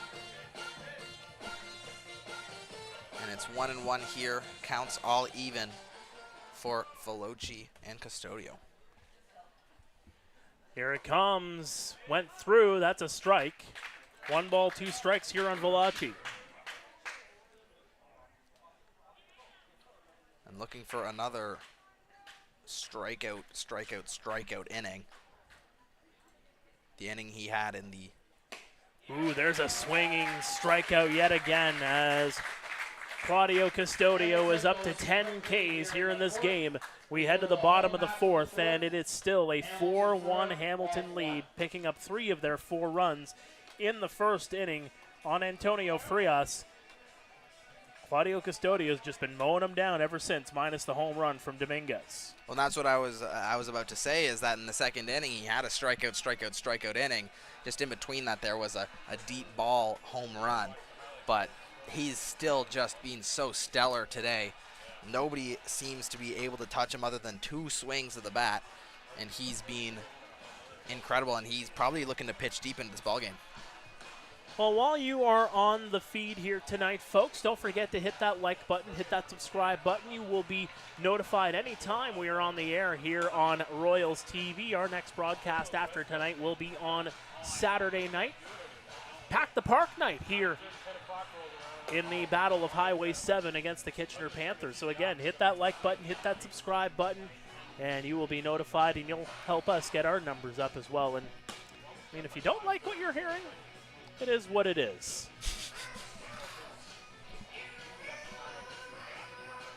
Still, Francis Adamas out here on the mound for the Cardinals. He hasn't been, I would say, as dominant as we have seen from Custodio, but in the runs department, they're equal. They've done a great job of, when there is guys on base, limiting their impact. Adamas has had guys in scoring position in multiple of these innings, but he's been able to work through it and still only has the one run to his name here in the 4th inning. So it will be the bottom of the order due up here for the Royals. Leader, Williams, and Patterson. Adamas was able to strike out Patterson with his first plate appearance. Leader and Williams both hit singles back in the second as part of that inning where the Royals were able to score a run. They had the bases loaded in there. Got a little bit of momentum back underneath them in the third, but Adamas was able to put them away. And the only run they've scored has been on a pass ball. It wasn't, a hit with runners in scoring position. That's right. So they still have been missing that, and that's one thing that they've, as I've been saying, have struggled with all year. So here is Leader. Is that one missing up and in for ball 1? Leader advanced to third on that pass ball after he reached on a single. That one missing inside yet again. Well, Adamas been finding the strike zone quite a bit. 63 pitches in, 38 have been for strikes.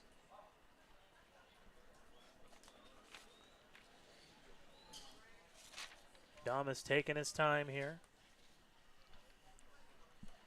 And the Cardinals at 19-19 on the season, just 3 games after tonight's. And that'll go across for a strike. And Leader last year played his games for the Kitchener Panthers, signed with Guelph for 2025, and has been a staple in the outfield for them. That one missing inside. Well, he started the year last season as property of the Panthers, never actually played for them. Ends up coming over in mid-June, really made an impact for these Royals. As there's a foul tip right to the backstop. He played 6 seasons for Kitchener, and after a while, you want to try to change up your location, and that's exactly what Leader did. Ends up getting traded here to the Royal City, and obviously had a big impact in the playoffs last year with that big home run in Game 5 against the Welland Jackfish. When Leader was born in Kitchener, I'm sure he saw himself playing for them his entire career as Leader pops up. Getting underneath it is Hernandez, and he will make the catch. So 1 away here in the 4th, and that'll bring up J.D. Williams. Well, at times, yes. And he still lives in Kitchener, just makes the trek up Highway 7 for these games. Still has a big fan base down at Jack Couch whenever he does pay a visit to his former ballpark. Obviously played his youth years with the Kitchener Junior Panthers organization, and does a lot of coaching as well. So here's J.D. Williams. He reached on a single back in the 2nd inning.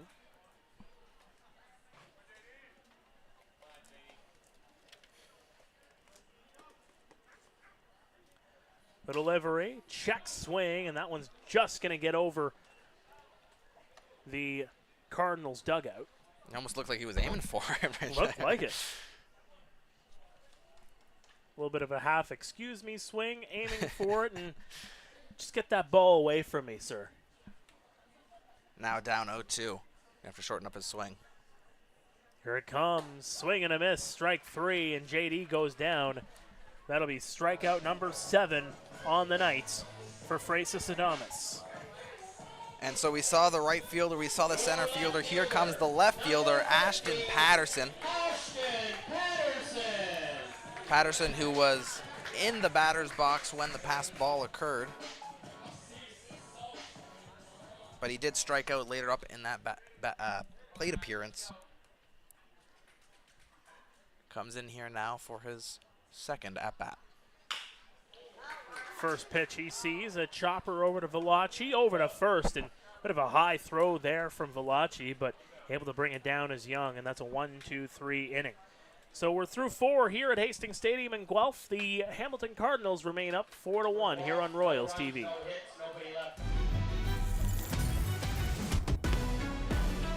Heard you looking for a hero. Well, look up. Yeah, I got the heart of a champion. If I get knocked down, I get back up.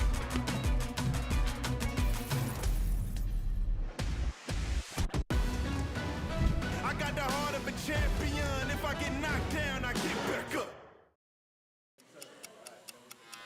Hard line drive up the middle. Whoa! Lindor out of nowhere. How did he do that? That Lindor can play. I don't know about that hair. And don't get me started on those gloves. I don't know. I kind of like it. It's time for a revolution. The Ref 1X by Rollins.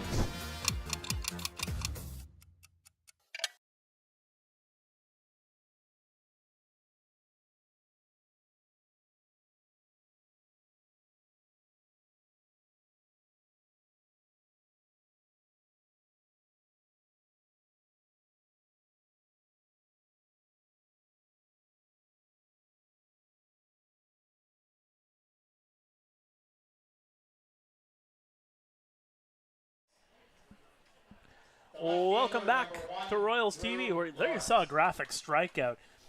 That's basically what it's been like ever since Claudio Custodio took over for Antonio Frias. It has been strikeout after strikeout after strikeout.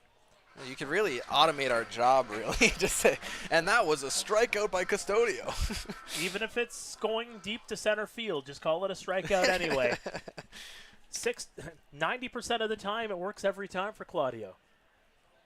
So here is Drew Lawrence to lead things off here for the Cardinals, as that one paints the outside edge. Claudio up to 10 strikeouts. He has faced 11 batters. Sorry, 12 batters. 10 have gone down on strikeouts. One was a home run from Carlos Dominguez, as that's going to go right over to Claudio, over to first in time. The other one was an F8 from Jomer Hernandez, and there is another. He's been responsible for 11 of them, just responsible for that one as well. But here comes the one guy who was able to get the better of him, Carlos Dominguez, with a triple and a home run already in this baseball game, and we're still in the 5th. No, I don't believe in a broadcaster's jinx. I think everybody knows it, especially Hamilton fans that do watch. They had the pleasure of having me call that no-hitter with Owen Boone, where I said the words no-hitter about 5 or 6 different times. I can't believe you. I can see Neil looking at me from up here as that one's bunted down, but I'm just going to go ahead and say it. A single and a double away from the cycle is Carlos Dominguez. I would never say that. If anything, I don't even. What does that even mean? If anything, I'm just putting facts out there. If it happens, maybe you can say I willed it into existence. If it doesn't happen, you can say there's a jinx. I still don't believe in it. You will be blamed if it doesn't happen. I'm used to it. So Claudio gets set. Here comes the 0-2. Popped up. Claudio getting underneath it. Takes a look. He'll make the catch. He just doesn't want his defense to worry about anything. He's taken care of every single thing except for the one to J.D. Williams in deep center field. Is it's going to end in the catcher's mitt or his? So here is Brandon Nickel. He is 1 for 2 with a double and a strikeout. Well, Claudio's just shown that he can do it all kinds of different ways. Doesn't necessarily have to rely on the strikeouts, although, again, he's got 10 of them already. And he came in with 1 out in the first. Nickel gets that one into left center. Base hit. Nickel circling the wagon over into second base, and he is in there sliding. Well, I don't know if there's any people who play the show out there, but that was as perfect as it gets. I mean, just pure off the bat power there, and gonna get you straight into second base with that one. Well, that's what you get from Brandon Nickel, the Coombs, BC native. And here comes Tyler Duncan, who is 0 for 2 with a pair of strikeouts. Well, Nickel with his second double of the game. Duncan saw this exact picture back in the first inning with Nickel on second base. Looking to get a hit this time instead of striking out. That one's going to miss down and just away. Not by much, though, for ball one. By the way, fans, see that chat getting pretty active, so let us know where you are watching from tonight, as Duncan is just going to be intentionally walked. Well, I think that's a smart play. Duncan, obviously one of the most dangerous batters in this lineup. It's going to bring up Brown, who had that 2-run home run in the first inning, but if you look at their stats, you still got to believe Brown is the guy you'd rather have that, and it also puts a force out at second base there. Well, they're playing the odds. Don't tell me the odds, Han Solo might say, but Jaden Brown 1 for 2 with now 2 men aboard here in the top of the 5th. Claudio offers, that one missing down and away. Yeah, and other than the 2 fly balls we've seen, this is the first little bit of trouble we've seen for Custodio. Obviously just the double and the intentional walk, so he's only responsible for the double. But still a man in scoring position. The 1-0. That one ran across for a strike, just painting the outside.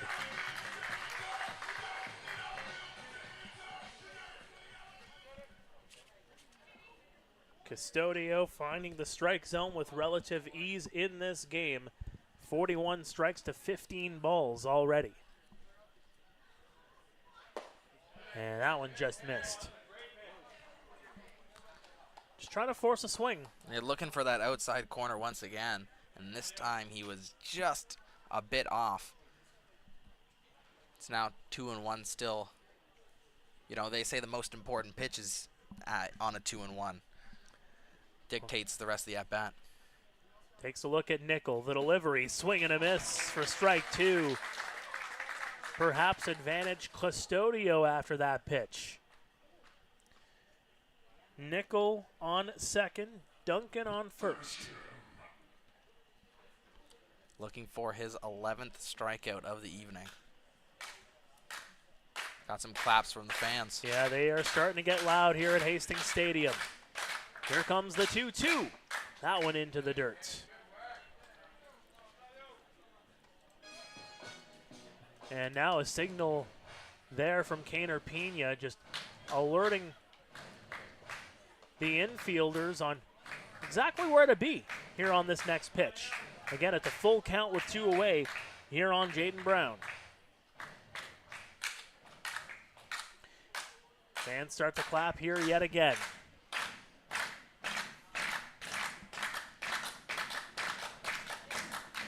That one missing outside, and Brown takes the base. Base is loaded here for Jomer Hernandez. In comes Jomer Hernandez, and it's just so it's so helpful to a team when you can have a catcher who can also swing the bat the way Hernandez does. He has a 300 batting average, 370 OBP, slugging 550. He is a problem here in this lineup, and with the bases loaded, 2 outs, a huge spot for Guelph to stay close enough to Hamilton. Custodio has got to get an out. For Hamilton, they're looking to make this, put this game away. Owen missing upstairs, and Jomer maybe a little Cal Raleigh in him.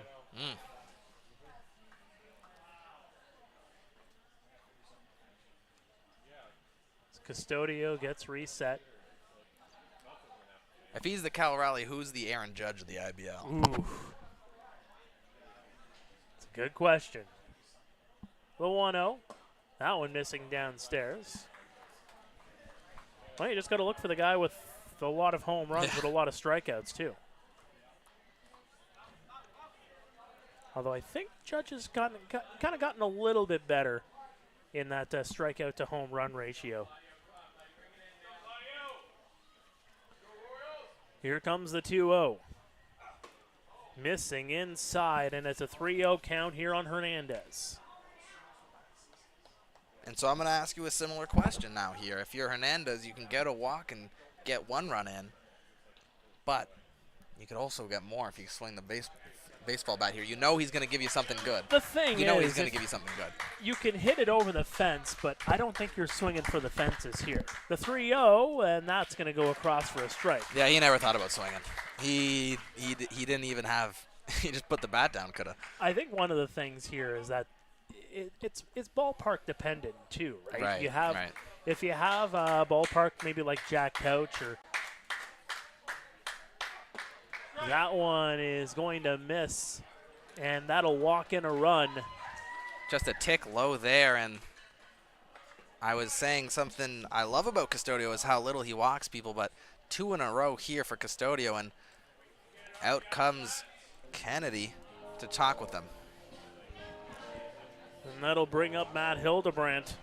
And again, Custodio, he's got his innings. He's got the ability to come out of this game if need be. Although, minus these last few plate appearances, again, 2 straight walks, an intentional walk before that to Tyler Duncan, the double to Brandon Nickel. Claudio starting to find himself into a bit of trouble here as there is someone warming up in the bullpen. I think this is just a mound visit to just try to reset your pitcher. But you have sort of hit with Hildebrandt here, the weaker part of the Cardinals lineup.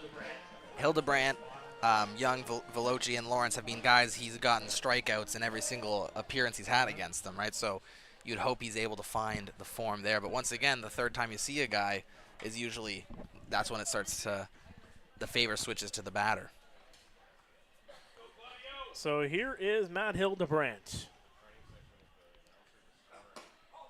That one right across the outside edge for a strike. Again, Custodio, this is his 5th appearance of the season. He's got his innings, so really he has qualified for the playoffs as of now. So not really worried about how long or how short he can go at this point, as there's a swing and a miss for strike 2. And this is looking to be Hildebrandt looking to not have his 3rd strikeout in 3 at-bats. Down 0-2. Bases juiced for him. Claudio gets set. The 0-2 swing and a miss. Strike 3. Claudio gets him to swing and miss. 11 strikeouts for Claudio. And the bases stay juiced, but it's a 5-1 lead for the Hamilton Cardinals as we head to the home half of the 5th. And if you're Hamilton, you got to think about pinch hitting there. You know that he's had Hildebrandt's number this entire game with the 3rd strikeout there against him. I think you got to think about it at least a little bit. It's a DH spot. You don't have to worry about switching around the defense. Just something to think about. I know it's early in the 5th inning to have a pinch hitter, but even still, these runs mean so much. Well, and if you're Claudio Custodio and you're the Guelph Royals, into the 6th, you're facing the bottom of the order in Russell Young, Nick Veloci, and Drew Lawrence, who you've had a lot of success against, a combined 0 for 6. I think, if anything, you're probably going to send Claudio Custodio out there for at least just the one more inning before you turn it over to whomever you're going to bring in next, likely a guy that you're still trying to qualify for the postseason.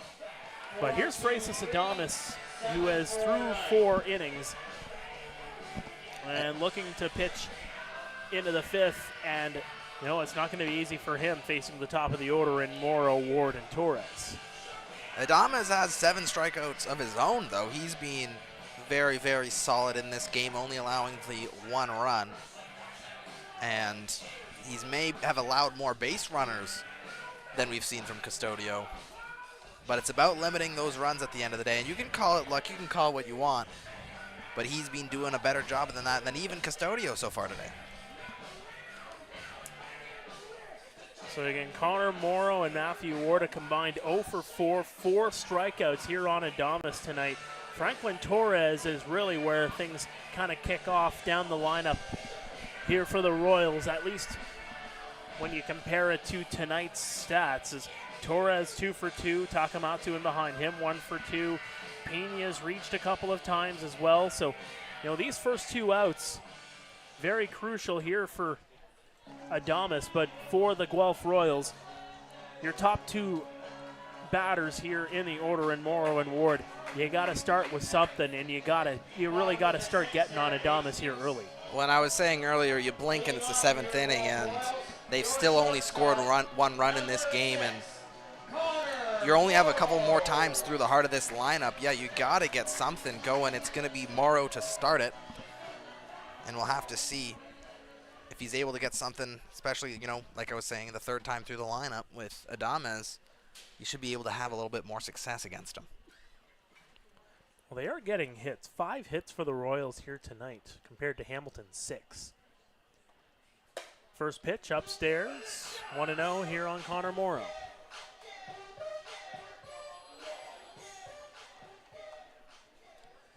As Adamas now sitting at 72 pitches. Here comes number 73. That one is going to clip the strike zone for strike 1, and Morrow just not really liking that call there from the home plate umpire. Well, he's already struck out twice so far in this game, and maybe is sort of feeling some type of way about some of the calls, and it's boiling over here for him, but he's got to stay within his own swing and his own stance and really forget about all that stuff. There's a swing and a miss for strike 2. Had a good swing, but I think he swung a little bit too late on that one. Yeah. And it's now 1-2. Advantage Adamas here can really give him anything. He can go back to the well with that breaking ball, or he can go high with some speed here against Morrow. Well, Hernandez setting up outside. And that one's going to be laced on over to Valachi. Over to first in time. And it's a 4-3 putout to retire Morrow for the 3rd time tonight. And that'll bring up Matthew Ward. Matthew Ward also struck out in both of his opportunities so far today. On this season, he's been pretty solid, especially in getting on base, as I've been saying. But today, the strikeout's the most unproductive out that you can have. He's had 2 of them. You just got to get deep into this count once again. See what kind of production Ward is capable of here, as Ward is going to take time to just readjust. And again, this is something we've seen a lot. Again, there's no pitch clock here in the IBL, so Adamas can take his sweet time getting set, as that one's going to go down the line. And I'm not saying that as a problem per se, and I think that's kind of one of the things that the IBL is looking at, not necessarily the pitch clock, but trying to make games go a little bit quicker, try to get it under 3.5 hours, under 3 hours. And there's a foul right off the leg of Hernandez, and yeah, that's going to smart. It went right off his left leg, and he's going to get checked out here by the trainer. Yeah, you hope it's just a stinger. That looked like it came right on the inside of his knee. He's trying to walk it off, and he's such an important part of this Cardinals lineup, especially behind the plate, calling the pitches, and hopefully he's A-okay. Well, with the way he kneels down there, too, it opens up a little bit there right near the kneecap. I don't know if it hit the top of the kneecap or perhaps right in the quad area, but yeah. But again, just back to the, trying to shorten up these games in terms of the timing and whatnot. I think that is something that is valid and try to figure out. We're seeing it at the major league level where they put in the pitch clock. I think they've seen a lot of success with that. They have had a lot of success with it. Yeah, and I'm sure it is something that they're considering. Obviously, you can't input it halfway through a year. Yeah. And but the other questions you have to have is, where are you going to have the clocks? That there's you need the volunteer in position to actually reset that clock every time too. So there's a whole lot that goes into it here in the IBL. But again, we'll see that in the years to come, how they try to shorten up the times here in IBL games, as that one missing way outside. Yeah, but until then, I mean, Adames can take 10, 15 seconds between pitches. He can go for 30, 40, 45 seconds if he wants to. Have a picnic. Absolutely, is that one missing down and away, 2-2.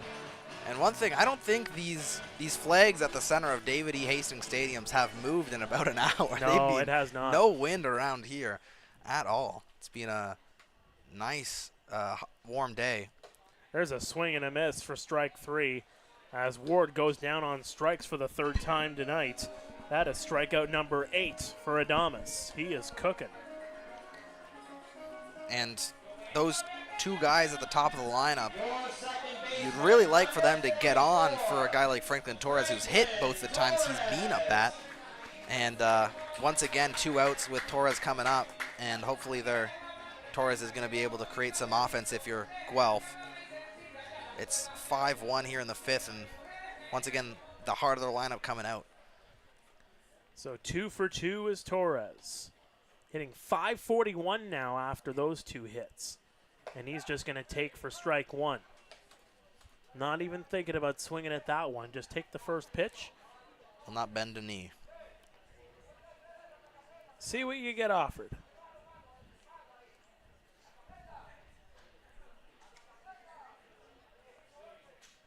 Adames, the 0-1. That one missing down and away, 1-1.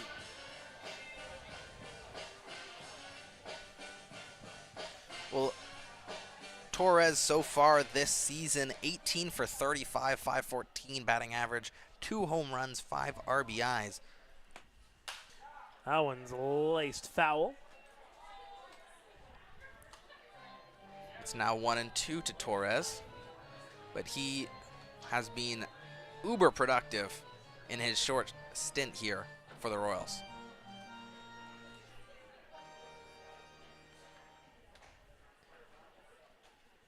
If you're Torres, just trying to extend this at-bat or just put it in play here. Try to keep the Royals cooking here in the 5th. The 1-2. That one missing up and in. 2-2.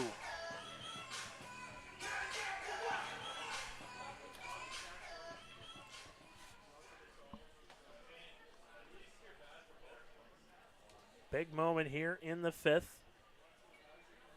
As we start to get towards those innings where we're just counting outs more than the time. The 2-2 offering. Mainly inside there. 3-2 here to Torres. Torres has done a great job of working this count down 1-2 at one point in it, and has got it, worked it to 3-2 now. And a bit more of a hitter's count here for him, and one more ball and he gets on first base anyway.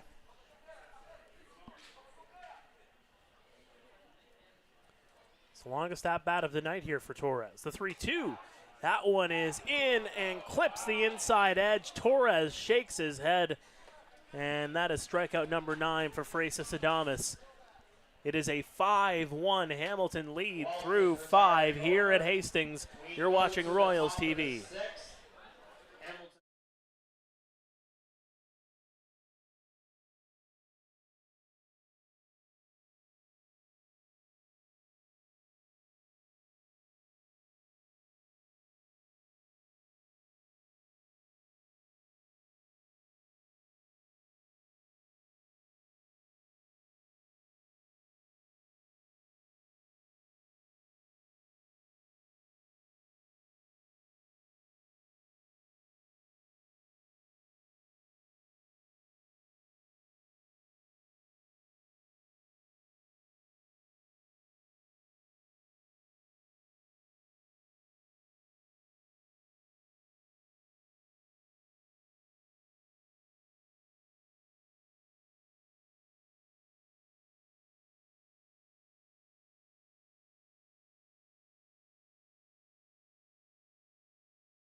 Russell Young.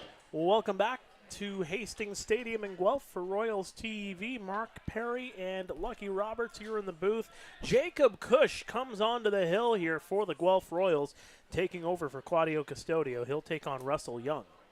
Yeah, Jacob Cush, formerly of Trois-Rivières in the Frontier League and Austin P University. The 25-year-old Guelph native has been incredible this year. 3.18 ERA, holding batters to a batting average of .250. He's been exactly what they need out of the bullpen here. Howen missing outside. Again, I think this is just getting a couple of innings in just to try to keep the arm going here for Jacob Cush.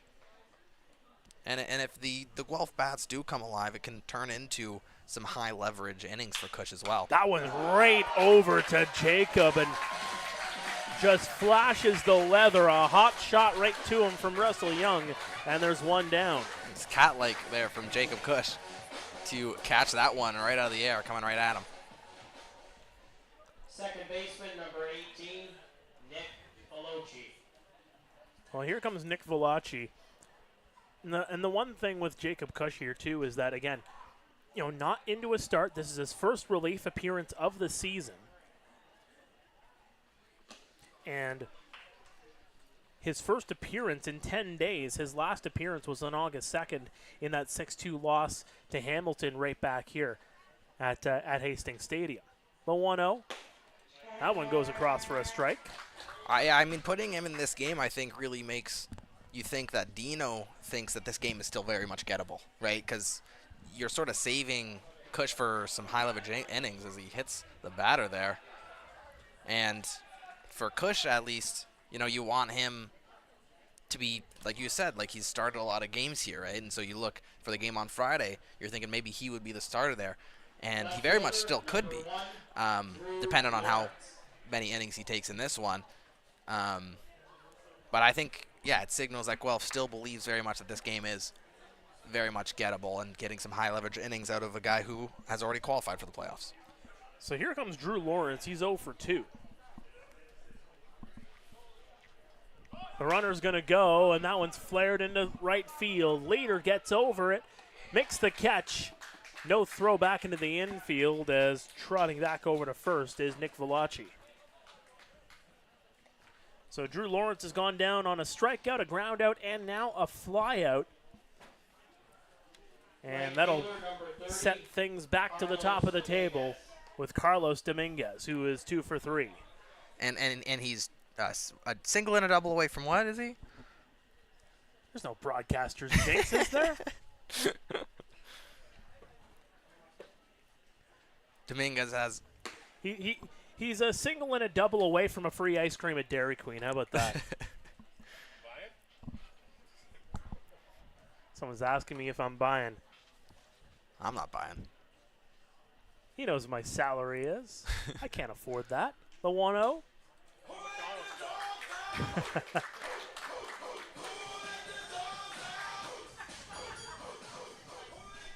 I know our friend Braden Farrington here in the ballpark tonight. Had some McDonald's before he came in. I had some McDonald's too. I'll throw over to first. Not in time. Really been enjoying their, I'm going to sound like an ad read, but their $2 hot fudge sundaes. Ooh, this delicious. summer, with the heat wave this summer they've been great and cheap. Got the snack wraps back. That's all I need. Is that one missing down and away? Yeah, Shania Twain now in an endorsement deal with McDonald's, releasing her own line of food, or just branding some new food. Yeah, Timmins, Ontario's own.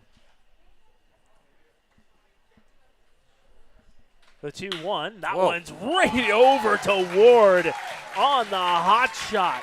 And if that went over his head, that could have been the double he was looking for. But it's a great catch there by Ward at third base and ends the inning. Absolutely. We are heading to the bottom half of the 6th. And the Hamilton Cardinals, a lot of hard-hit baseballs, but the defense coming up huge for the Guelph Royals. And now it's the bats' turns to come around here for Guelph. It's 5-1 here. They've made some noise in some of these innings, but have struggled to get men across home. And we'll have to see if they can do it here. The heart of their lineup is coming up. We are going to have Takamatsu, Pena, and Toppoli here in this 6th inning. And the big question is who's going to be out on the mound against them. And we have a new man out there for the Cardinals. It's going to be number 4, Caleb Sorowski, coming in. He's 24 years old from the University of New Orleans, Hamilton native as well. And he's looking to, and this is sort of a signal from Hamilton saying, hey, we think this game's sort of done. You know, we're bringing in a guy who we want to get more innings and get ready for the rest of the season. And so it's a big spot for Sorowski against the heart of this lineup to sort of prove that that was the right choice for Guelph. Well, they're going to be in tough. Sorowski's going to have to take on Takamatsu, Pena, and Toppoli as the Royals trail this one by 4.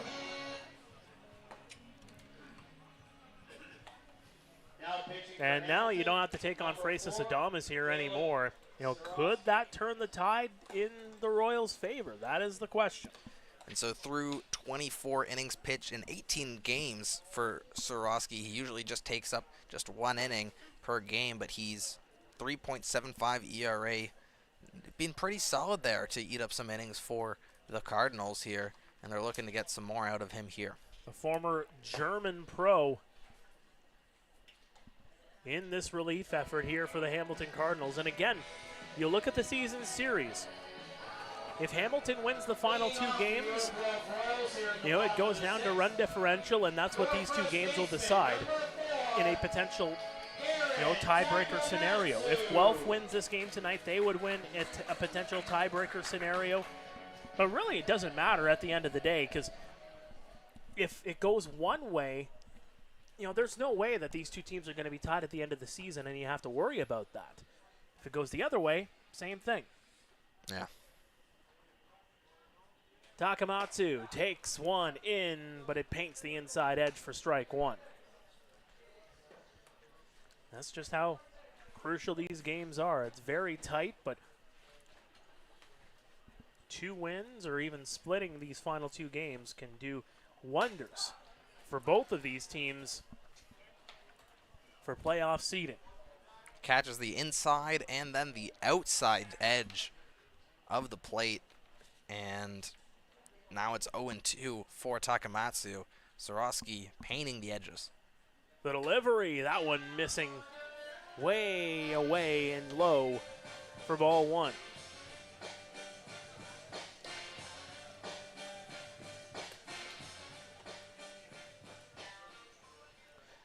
Tak 1 for 2, a single and a strikeout.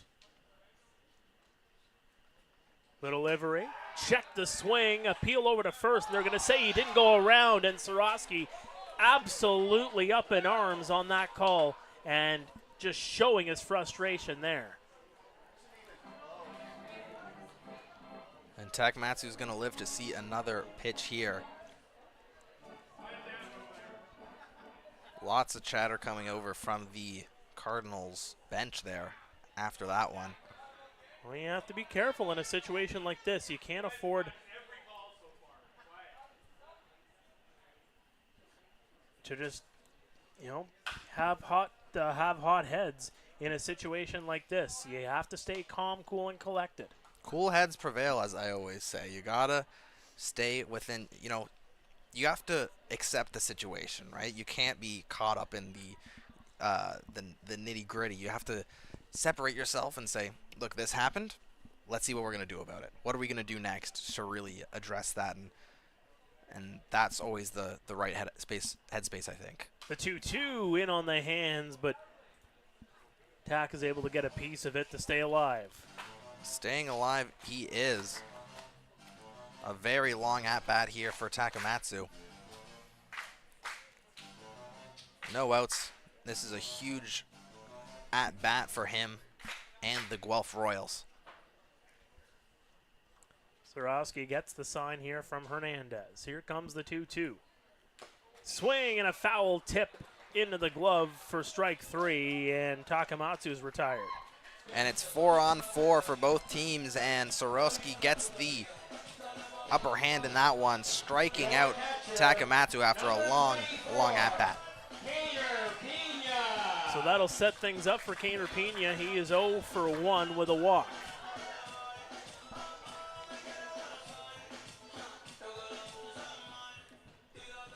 And Soroski getting the strikeout that he needed to just, really just kind of get over the non-call on the outside edge. Just a couple of pitches before that. That chopper on the inside. Brown to first in time. And Pena's retired. So here comes Damon Toppoli with 2 away. And Toppoli, still with one swing of the bat, is away from 500 RBI if he sends one over the fence. Toppoli not in as much of an advantageous situation as he was earlier in this game when Guelph had a man on third. Well, Tops is responsible for the only run to come across in this game. He came across on that pass ball back in the second for the Royals, as he will just take for strike 1. Also,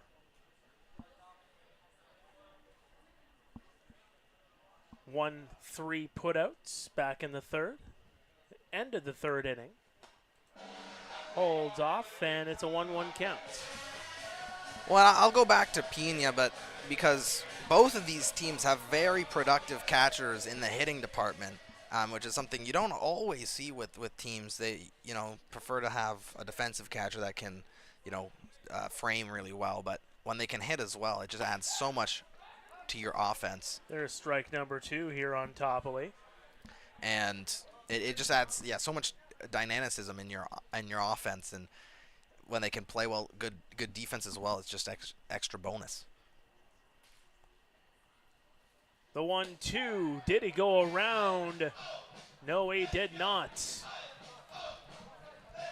Good hold up there from Toppoli as he stays alive. It's a 2-2 count.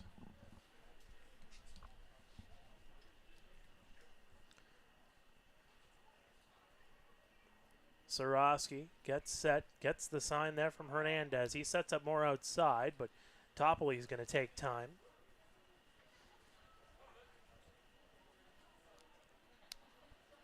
And he'll just get reset here in the batter's box. The 49-year-old turning 50 next month, the oldest player in the league. Can the big vet do some damage?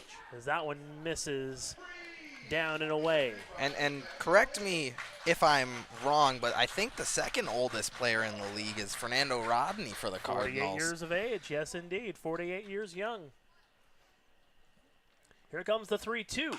That one laced into the trees, foul. Now he's worked himself a full count here.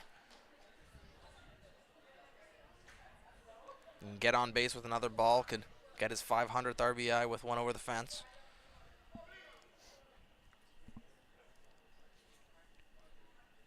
Well, here it comes, the 3-2. Chopper. Valachi gets 2 and it hops over him. And they've had a couple of those situations, the Cardinals, where it's gone up the middle and they haven't been able to get it off the bounce, both from the shortstop Nickel and the second baseman Valachi. They've both had a couple of situations where could that be considered an error? I don't know, but it's situations where I think that's a possible out, and you allow Toppoli to get on base here, and there's a guy on base. Here comes Leader, the right fielder, to try to bring him home. And you got to get those outs when you have the opportunity. Toppoli now with a single, his second hit of the season. His first drove-in run, number 499 on his career, and it happened to be the winning run in the Royals' last victory. That was a 7-6 win over the...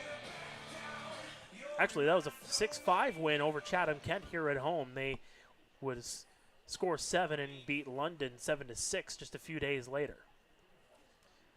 Leader 1 for 2. Swing and a miss. Trying to drive Topley home. It's a 5-1 ball game.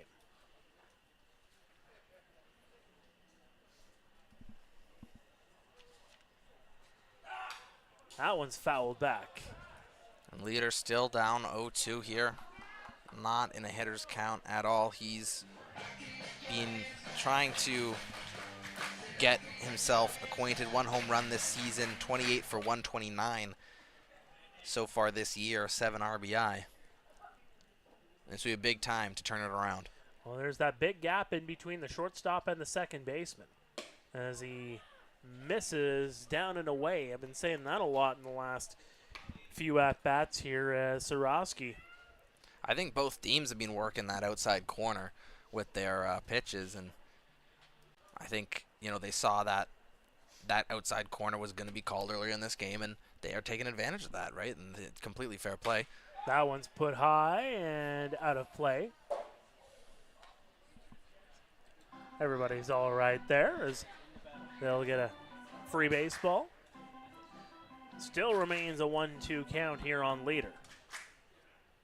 6th pitch of the at-bat.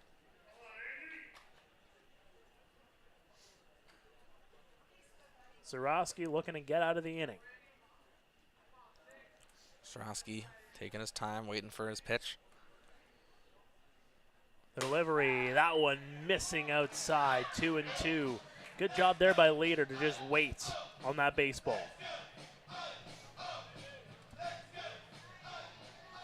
And both of these at-bats they've had with 2 outs in this inning have been just like that, waiting for their pitch, fouling them off.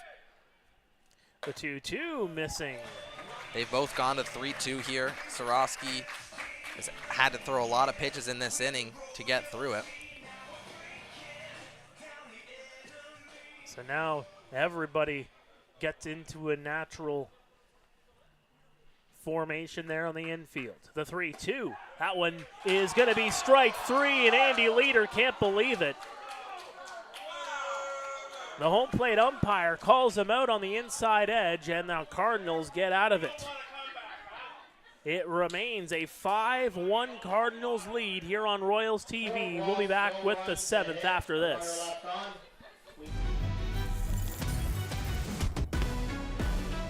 Heard you looking for a hero. Well, look up. Yeah, I got the heart of a champion. If I get knocked down, I get back up.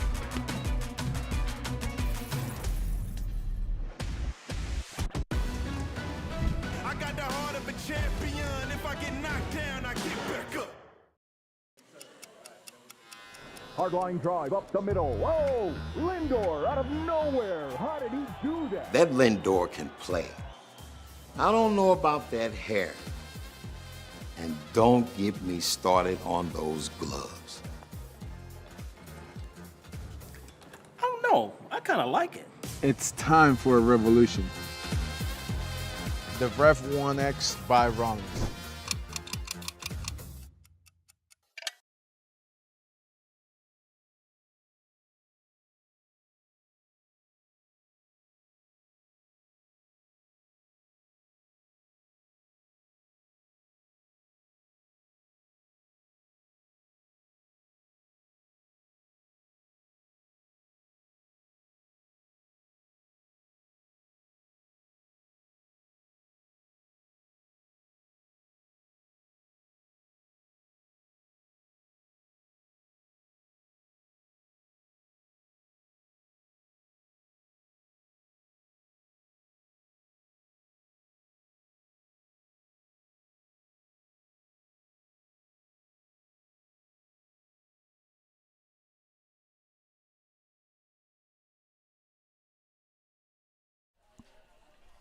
Welcome back to Royals TV. Hamilton 5, Guelph 1. Heart of the order due up here for the Hamilton Cardinals. Brandon Nickel, Tyler Duncan, and Jaden Brown as they will take on Jacob Cush. Cush getting in to his 2nd inning of work. And he'll just deliver right down Broadway for strike 1. Well, and I think if you are Guelph, you have to be considering this is probably the last inning for Cush, right? You do want to save his arm for the next couple of games over the weekend on the Friday and Saturday. And so you want a nice clean inning here. You want to have him face the heart of the lineup, get that through, and then lean on some other pitches. That one right tomorrow. Over to first in time by just about half a step as Nickel was blistering down that first base line, but there's one down. The center fielder. So here comes Tyler Duncan. He is 0 for 2. He was intentionally walked back in the 5th and was later stranded on 3rd.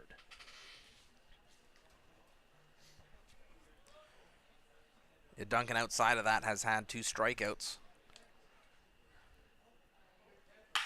That one right. Oh, grabbed by Torres. Great play over to first in time as Franklin Torres with some nighttime robbery there on the edge of the grass. What a beautiful play there by Torres. Like you said, just diving onto the edge of that, and that's one of those where you see it hit off the bat and you're like, it's gone for a hit, right? But Torres makes up so much ground there, is able to dive and get it and still be able to provide a good throw onto first base with Takamatsu and get the second out of the inning. So here's Jaden Brown. He hit a home run back in the 1st, a 2-run shot, responsible for 2 of the 5 runs. Here's scored by Hamilton tonight. Z takes one for ball 1.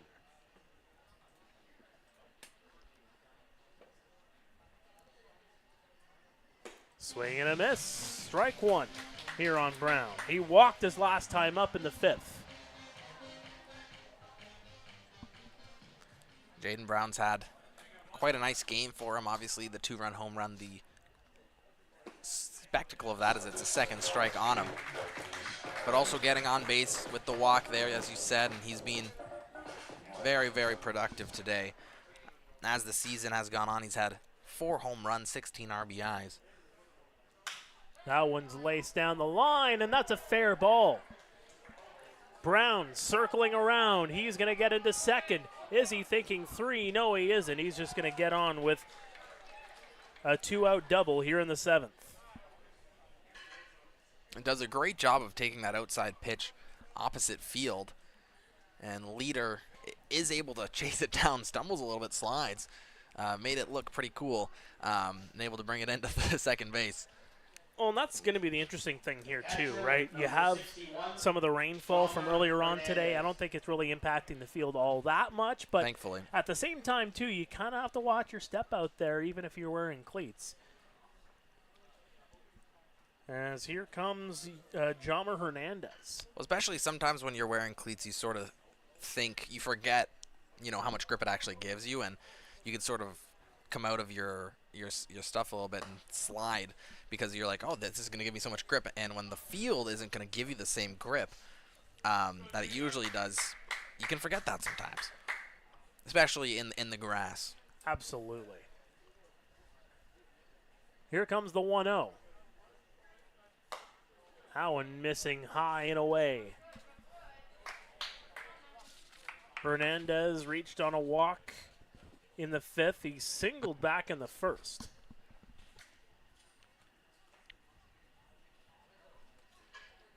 So he was the last batter that Frias had to face, as that one's going to get away from Pena. And over to third is Brown, a free 90 for the third baseman. So now a man on third base for Jacob Cush to worry about here. Maybe gets him out of sign stealing position a little bit. I mean, there's always a positive, right? Yeah, always a silver lining. But it's still a 3-0 count here, and you can consider maybe not going straight out the batter here and letting him take on first to get that second, to get the force out at second. You have 2 outs to worry about, to work with here, so there's strike 1. So at the very least, especially with such a powerful batter in Hernandez, and you've had Hildebrandt, who hasn't had the greatest game, 3 strikeouts. Something to think about. Yeah, try to generate a ground ball perhaps here, as that one misses on the outside, and that'll put runners on the corners. It looks like we have a pinch hitter actually coming in for Hildebrandt. Yes, indeed. Pitching for Hamilton, number 97, Brendan Daly. As Brendan Daly will come in to pinch hit for Hildebrandt, who had a rough evening here in Guelph. 3 strikeouts. Brendan Daly from Milton, Ontario, 22-year-old. Played for Hamilton for 2 years now. Swing and a miss for strike 1. He's batting .156 so far this season. Has infielder struggled a little bit DHing here for Hildebrandt. Evens the count at 1-1. He made a couple of appearances as a call-up in 2023 for the Cards. Played full-time last season. And he fouls that one back. So into his second full year in the Intercounty Baseball League.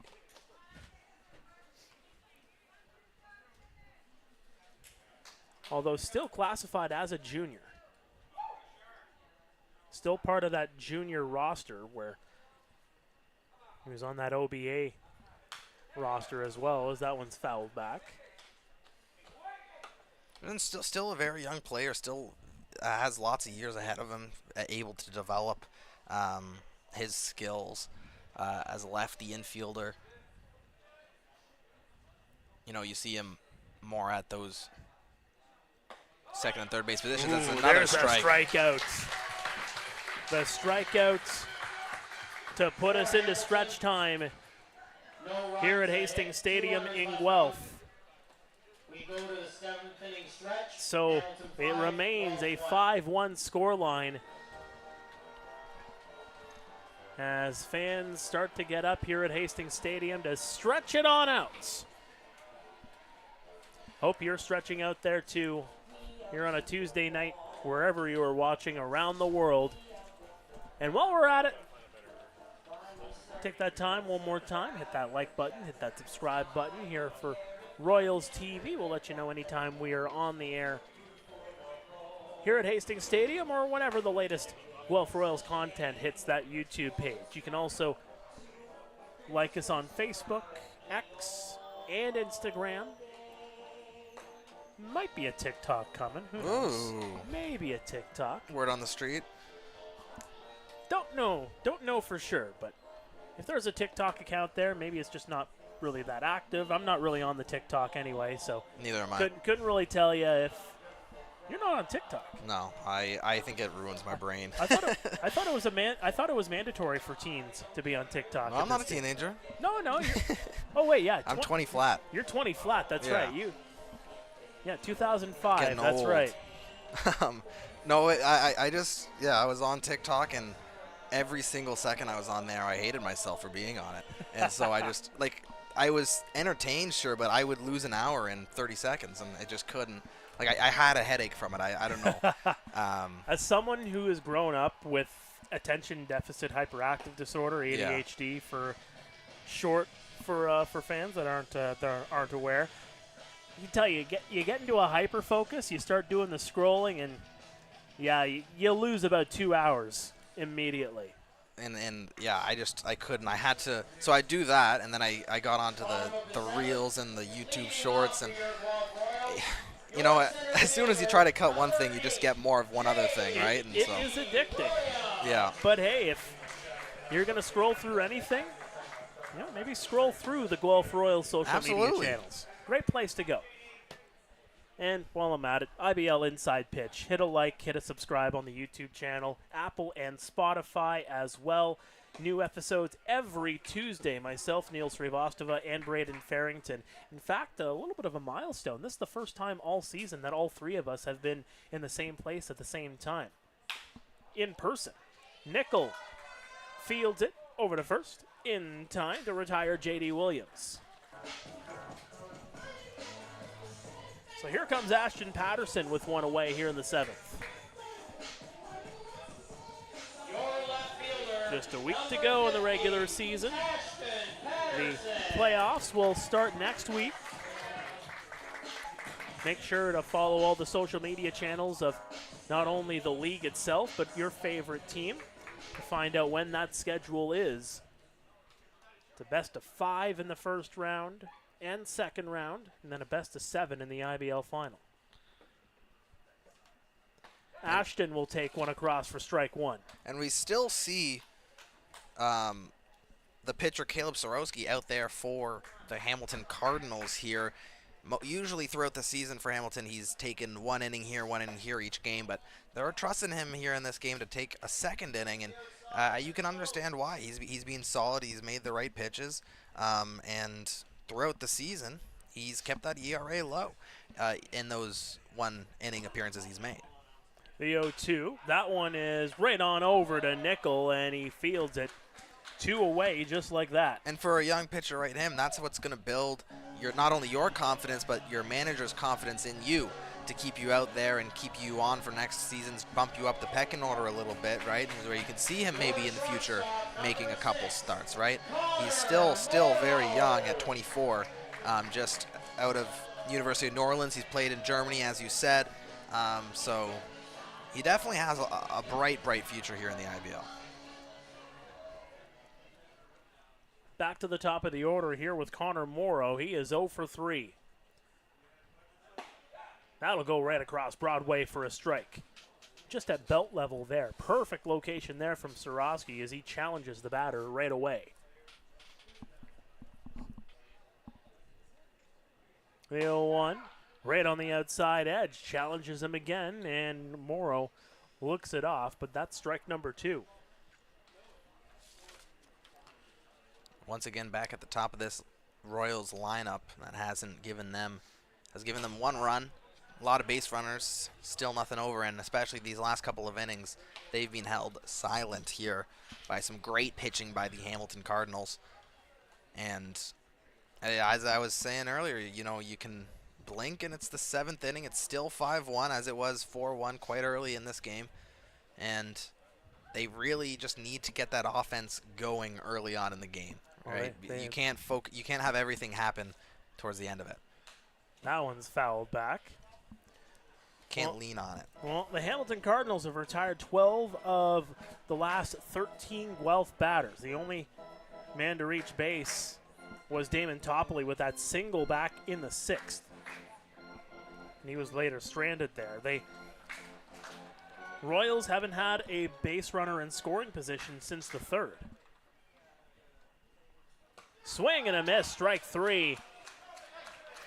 As that's another 3 up, 3 down for the Hamilton Cardinals, and they continue to lead this one by a score of 5-1.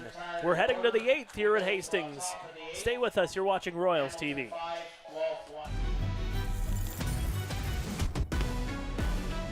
Heard you looking for a hero. Well, look up. Yeah, I got the heart of a champion. If I get knocked down, I get back up.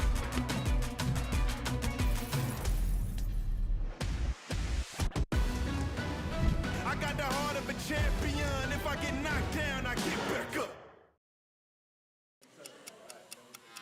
Hardline drive up the middle. Whoa! Lindor out of nowhere. How did he do that? That Lindor can play. I don't know about that hair. And don't get me started on those gloves. I don't know. I kind of like it. It's time for a revolution.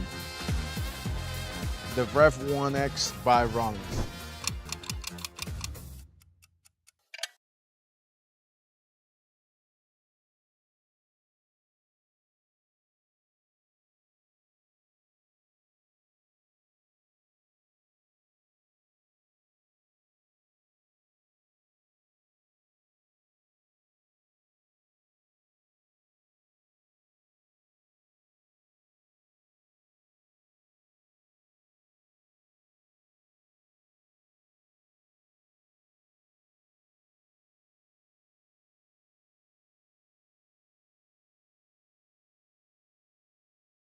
First baseman, number 34. Welcome back to Royals TV.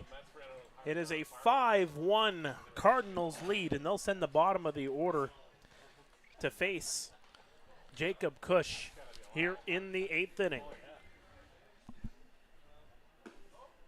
That one's taken downstairs for ball 1.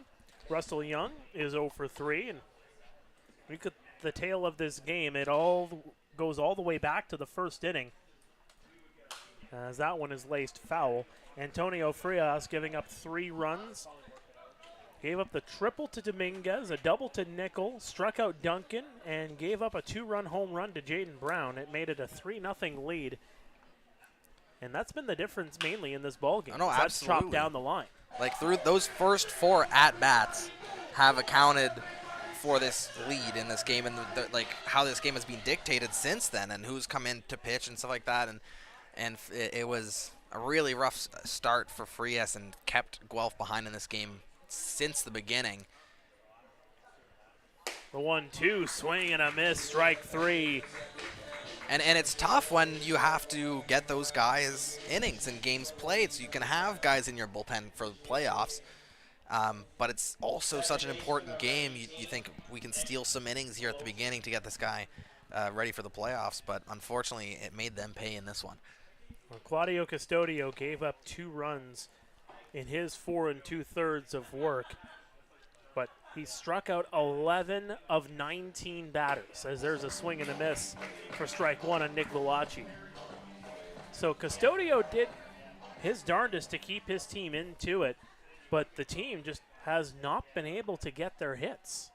The 0-1, swing and a miss. And I think that's the bottom line, right? Like, 5 runs in a game, that's a lot. Like, that's usually going to be too much to overcome, but only putting up 1 is not really much of a response, right? And usually you should be able to get pretty close to that 5-run mark in a game, and Guelph just hasn't been able to do that today. There's strike number 3. Another strikeout for Jacob Cush here. That's his 3rd. But even still, like, if you're not able to get any runs in, that's going to sink you in the first inning, right? You can't really rely on scoring 1 run a game. So here's Drew Lawrence. He is also 0 for 3 in this game.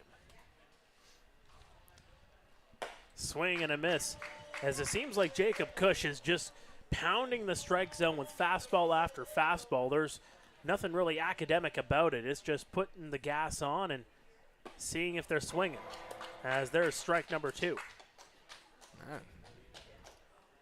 And so far they have not been able to touch him today. Coming in very similar to how Custodio came in, just throwing strike after strike after strike. Maybe they had a little talk as Custodio was coming out saying this is what's going to work today, and it's been doing that. Here comes the 1-2. That one missing high and in. And as Custodio got later into his outing today, he started to get some men on base, throw some walks. But if Cush can stay away from that, he could finish this game all the way right out. The 2-2. That one is going to miss upstairs, 3-2, and the home crowd starting to get on Nick Leffler on that last call.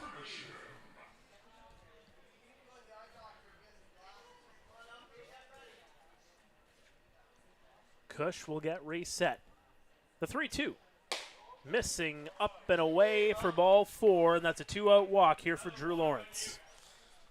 And that's what I was saying that Cush might need to stay away from.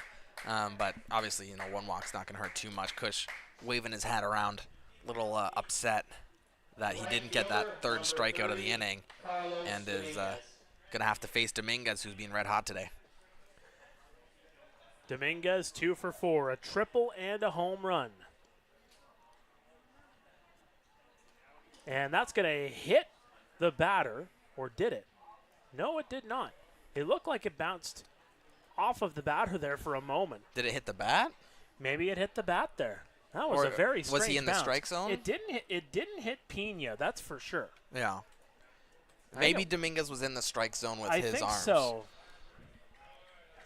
Well, there was definitely a deflection. You didn't really hear baseball to wood, as that one's taken way inside, 1-1. And Dominguez is also very much encroaching on the plate. He's very tight to it, so you can see that being called. And you can see why Cush is trying to pitch inside. Yeah, yeah, exactly. The 1-1, swing and a miss, strike 2.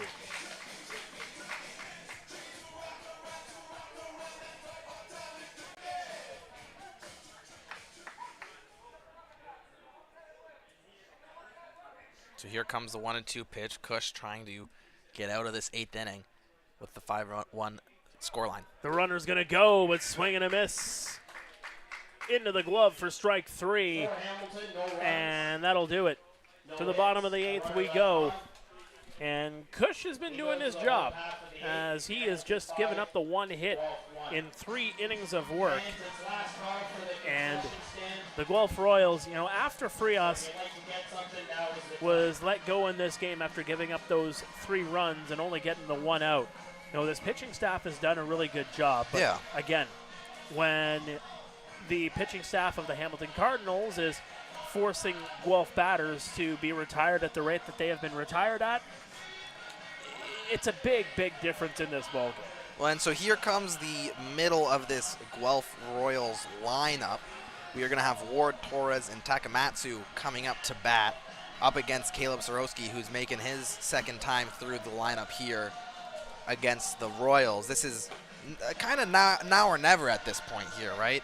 It's still only a 4-run lead. It's still you can score 4 runs in an inning. You know, it's not easy, but it's definitely doable. But it's sort of going to have to come at this moment right now with the heart of this lineup coming up. Well, you're down to only 6 outs left if you're the Guelph Royals. So right here is where you need your big boys to really step up, get the hits, and, you know, not necessarily swing for the fences, but chip away at that lead. Get a big inning under your belt and try to close the gap. Maybe tie it in this inning. If you can only get a couple, and then, you know, the task might seem a little easier in the 9th, although I'd imagine that if it gets any closer, you might see Fernando Rodney in the 9th inning. You don't have to do it all in 1 inning, but you got to get something started in this inning. You can't leave it all to the 9th. So it's going to be Ward here, the 3rd baseman, to come up for the Royals. And like you said, just get on base, a bloop and a blast, really, right? Like, swinging for the fences, a home run here for Ward is not going to do too much to the lead. There's a swing. He got a piece of it for strike number 1. And Ward, you know, 3 strikeouts on the game.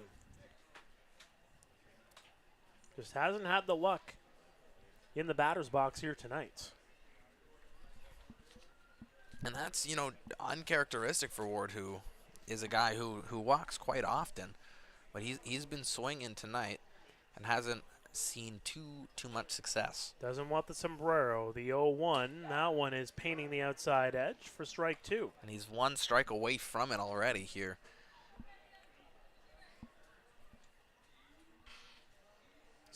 Pair of swinging strikeouts. He struck out looking back in the 3rd.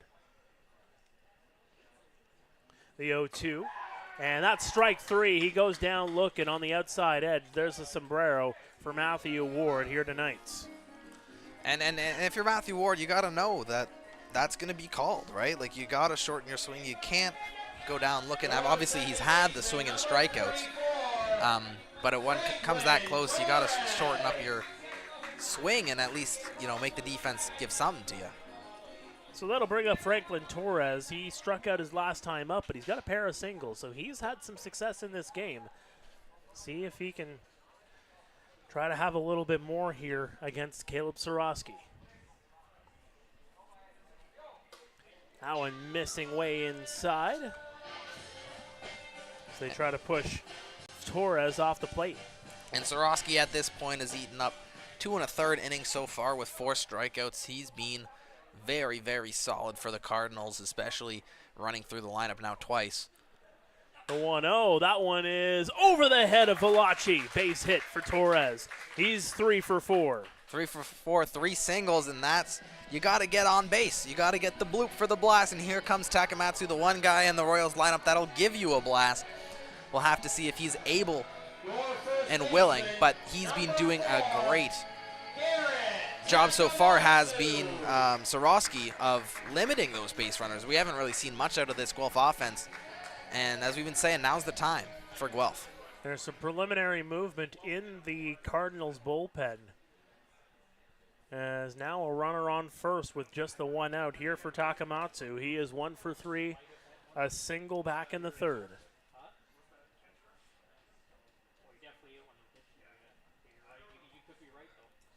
Sorowski the delivery, painting the inside edge for a strike. And that inside edge has been where a lot of these pitchers have been living here tonight. Yeah, no, living on the edge is exactly what you'd call it, and it's being called tonight, and it's been very consistent with that. And Takamatsu, has got to be aware of that. The runner's going to go. That one's going to miss. Throw into second base, and that one's going to get away, but not far enough. And Torres will just steal second. And all of a sudden, the first runner in scoring position for Guelph since, I think you were saying, the third inning today. The third inning, yes, indeed.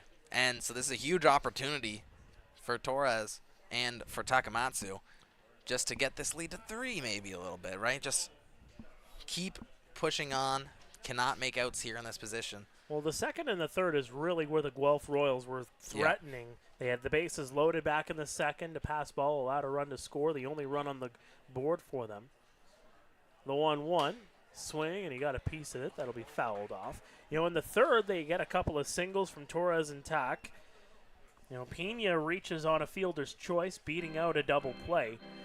But they just weren't able to do anything with it, as Topley was the one that grounded out in the third inning. After that, the fourth on. As I said, this is the first time you've had a runner in scoring position since then, as Adames and Sarosky have, for the most part, shut them down. The 1-2. That one is over the head. Base hits. Circling around third, getting the wave home. The throw into the infield. And one run will come in to score to make it 5-2. And you can see David E. Hastings Stadium sort of come alive right here. That's what they needed. The first RBI of this game, the first hit for an actual run. It's 5-2, like I was saying, they're very much still in this game. It's just that they have been giving nothing throughout it. And so it's finally breathed some life into this fan base. And here comes Pena. Once again, another very capable hitter here. But here comes a mound visit, as Sarosky is going to have a visitor on the mound to try to figure out how to solve Pena. And Pena's, struggled in this game, although he has reached base twice. And you got to be thinking in the back of his mind, like you were saying, they have Fernando Rodney in the bullpen if they need it, if it gets closer. I think you do give Sarosky a couple more at-bats here, 1 or 2, to see if is he able to stop the bleeding. But if not, then you can sort of go into the bullpen for a Rodney, for a Boone, and try to close this game out if you're Hamilton. So Damon Topley is on deck. Pena will be the batter here. Now a 3-run game. And now it's a save situation if the scoreline holds going into the bottom of the 9th. So something to watch out for, as that will be taken downstairs for ball 1. And you got to stay calm, right? Like, you've got the 1 run in, but you can't be elated too much, right? There's still lots of work to do if you're Pena here. Chopper. That one grabbed there by Brown. He can't field it. It rolls on him, and the runner is safe. And here comes Damon Topley. And Brown's thinking, I'm getting 2 here and getting out of this inning. And he just fumbles with it in his glove there. It was a great pick by him to come charging with it, but wasn't able to make the transfer and throw it onto second base. And here comes Topley, as you were saying. Could get number 500 here with Takamatsu on second base. We're gonna talk about it. We're not gonna dance around the subject. Well, it looks like Luis Bernardo's not going to dance around the dugout for too much longer as he comes out to talk with Sarosky. This might be it. Didn't see a full out signal over to the bullpen. He was looking over there a couple of times, and yes, indeed, he is going to bring in another pitcher. So it's a 5-2 Royals deficit. The Cardinals with the lead. We're going to throw it a break. When we come back, a new pitcher coming into the ball game for the Cardinals.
Welcome back to Royals TV, and as my good friend Reed Duffy would always say, the doctor is in. Stephen Hospital coming into the ball game for the Hamilton Cardinals with a 5-2 lead here in the bottom of the 8th. And one of the greatest nicknames in baseball, right?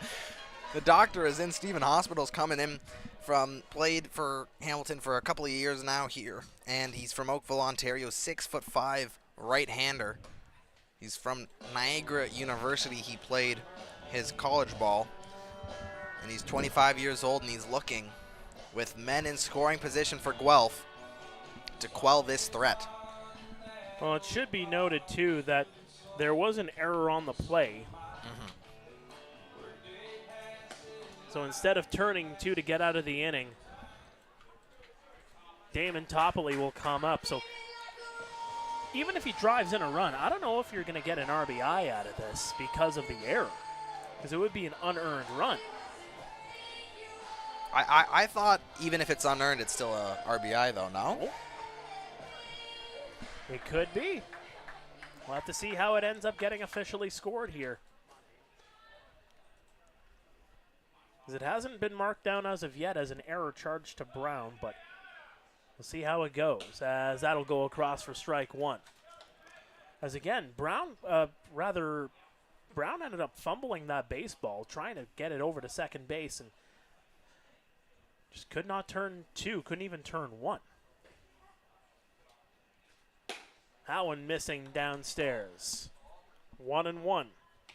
1-1, and Topley, very big moment for him if it does get scored as an RBI. But he also a very big moment in this game to try to get them within 2 at least here. Look, milestone's a milestone, but you just need to get runs on the board as that one misses inside.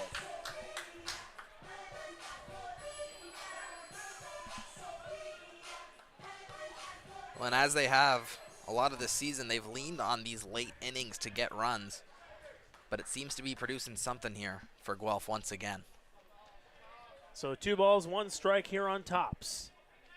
Hit a single his last time up. Swing and a miss for strike 2.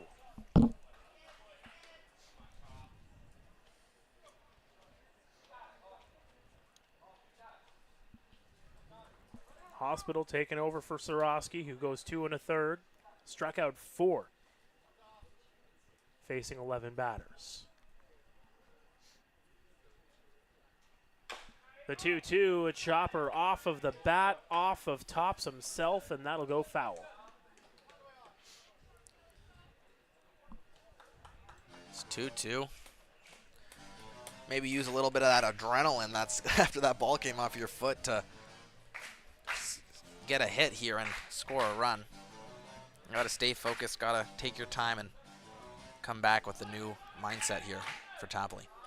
2 balls, 2 strikes. Hospital, the delivery. Popped up and out of play. And as he's done all game, he's gotten deep into these at-bats. He's fouled balls off and eventually being able to work something out of him. He's had a very successful game so far today. Hospital will look to get reset, but Topley's just going to take time. Again, this is a big moment in the ball game. Topley's 4th plate appearance of the game as he moves ever closer to qualifying for the playoffs. And timeout's going to be called by Hernandez this time. So Topley called for time, took his time. Hernandez now calling for time. It's got to be the sign stealing once again, you think? That Maybe. They're just making sure they're double checking. Hospital checks on over at second base to Takamatsu. The 2-2. Did he go around? No, he did not. Ball 3. Full count here on Topley. And if he is able to draw a walk, I would load the bases up here all the way for a leader. This is the most the Royals have threatened since the 3rd inning. They got to cash in more here. The 3-2. That one foul tip off the bat, off the mask, and in behind home plate. And Topley stays alive. Good battle here as Topley is up to pitch number 9 incoming.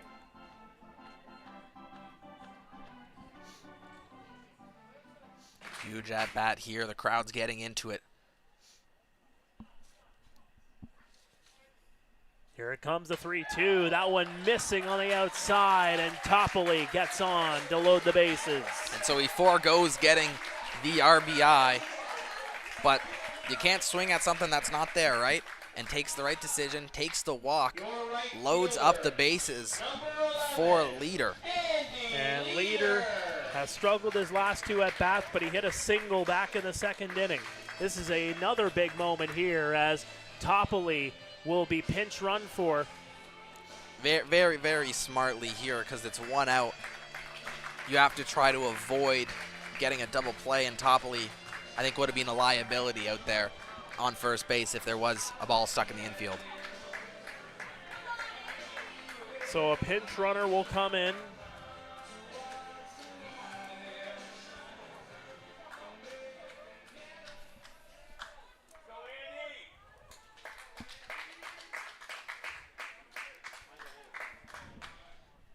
Hospital to Leader. Yeah, Hammond is the pinch runner.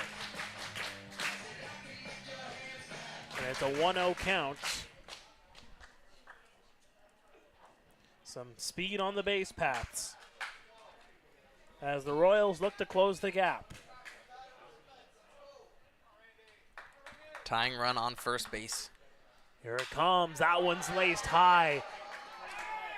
Deep into right field. Dominguez catches. Tagging at third is Takamatsu. Thrown to home. Is going to get away, but not away enough. Excellent job there by Hospital as he backs up his catcher, and that saves a run. I think everybody's heart just skipped a beat there as the ball got away from Hernandez, and it looked like Guelph was going to be able to round third and score 2 on the play, take up 2 on that one. But a great job, as you said, by Hospital. Pick it up. J.D. Williams now coming in with the man on third, man on second. Could tie the game here with a base hit. Hospital versus Williams. Williams is 1 for 3. Takes one high and in for ball 1.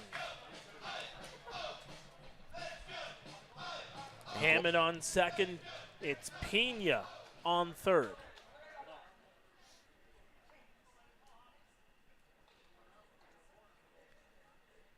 A 1-0 count. Holds off on the swing.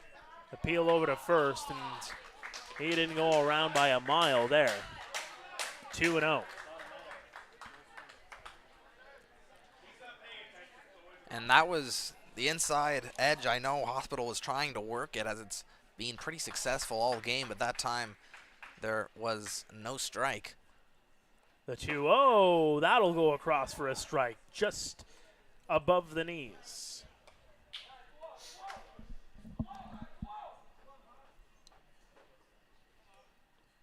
Two 2-1 count here to Williams, very important pitch for the at-bat. The delivery, that'll go across for a strike. 2-2 with 2 away. A big pitch incoming from the doctor. 2s all across the board at David A. Hastings Stadium.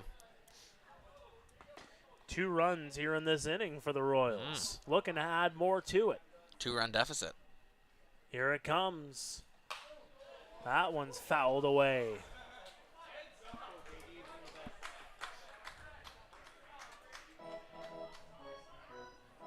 JD, 35 times he has struck out coming into tonight's. Second on the team behind leader in that category. But he wants to put this one in play. And that is ball 3. And the Hamilton Cardinals, everybody in the dugout, I think, just jumped right on out on that last call. And once again, that was another one that throughout this game might have been called on the outside corner, but this time they decide to let it go, and it's going to be a full count here. The delivery. That one's fouled back violently. And just to reiterate how important this game is for the standings, if Guelph is able to get this, they are at 19 wins, the same as the Cardinals. Cardinals have a game in hand, but it would set up a very, very pivotal matchup on Friday in Hamilton. Standings watch all around the Intercounty Baseball League. Here's the 3-2. Chopper, and that's going to get through the hole. One run coming in to score. Getting the wave home is Hammond. In to score. It's a tie game. And we said it was now or never, and it happened to be now that they scored 4 runs all in this 8th inning after showing nothing throughout this entire game. They've found some life here in the 8th inning, and it all started with Torres, Takamatsu, and Pena all getting on base and getting home to score. A 2-run single from J.D. Williams as he comes up huge for the Guelph Royals. What was once a 4-1 deficit, a 5-1 deficit, has been erased here in this 8th inning. And here comes Ashton Patterson to the plate. 5-5 is the score. A good one here on a Tuesday night. And J.D. Williams is very capable of taking second base here as well. Hospital. That one is dropped down. Hospital will get to the baseball throw, and he overthrows. Out of play it goes, and runners will advance to second and third. As it looks like the pressure is starting to get to the Cardinals here in the 8th inning. And a bunt with 2 outs is something you don't see very often, but I think they must have known that, you know, let them make a play, let them make the mistake, and you saw that from Hospital, throwing it way over the first baseman's head. Here comes Luis Bernardo to have a word with Hospital. Is he going to take the baseball away? Yes, he will. A new pitcher will come in for the Cardinals. Stay with us. We still got a whole lot of ball left. Bottom of the 8th. Cardinals 5, Royals 5, and Guelph still threatening.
Welcome back to Royals TV. It is a 5-5 game here in the bottom of the 8th, and the Hamilton Cardinals have turned to the MLB legend, 48-year-old Fernando Rodney, taking over for Stephen Hospital. I mean, looking at Fernando Rodney's rap sheet, there's not much to, it's incredible. 3 All-Star appearances. As you said, he played for 11 MLB teams. He's just been incredible throughout his career. He finds himself here in Hamilton and in a big spot in this game. Connor Morrow, the batter. He squares up the bunt. It gets away. A run's going to come in to score, and the Royals have taken the lead. A run coming home. Nobody covering. Another run comes in to score. 7-5 Guelph. What a heads-up play there by Ashton Patterson. Fernando Rodney just walking himself to home plate. The catcher also, Hernandez, walking to the baseball, and Patterson sprinting down that third base line, scores another run to make the lead now 2 for Guelph. A bit lackadaisical from Fernando Rodney on that one. He did not expect Ashton Patterson to circle the bag and come in to score. Jomer Hernandez with very little urgency in that one, and 2 runs come in to score on the wild pitch. And it's very reminiscent of that Brantford game where it's just sort of an infield debacle where that could be the winning run right there coming across with Patterson. This is the 9th batter of this inning for the Guelph Royals, as that one misses downstairs. I saw that the Blue Jays won earlier on tonight, first team to reach 70 wins in the MLB, 5-1 over the Cubbies. I'll be at the game on Thursday. But if you're on the Score app, look up some of their recent articles. There is one that was put up earlier on today on Fernando Rodney. Definitely check that out in the news section. It's in one of the latest stories. It came up just about 3 hours ago. It's called Fernando Rodney Can't Quit Pitching, so he went to Canada's backfields, as the 48-year-old tells his tale in coming over to the Hamilton Cardinals here for 2025. 2 balls, 2 strikes here on Morrow. And you got to love the attention that he's brought to the IBL. That one's popped high. Getting underneath it is Dominguez, just shading over a few inches, and he makes the catch. So 9 batters get sent to the plate, and the Guelph Royals have put up a 6th spot, erasing what was a 5-1 deficit. It's now 7-5 Guelph in a pivotal game here at Hastings Stadium in Guelph. To the 9th we go after this. You're watching Royals TV.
Welcome back to Royals TV. Mark Perry, Lucky Roberts.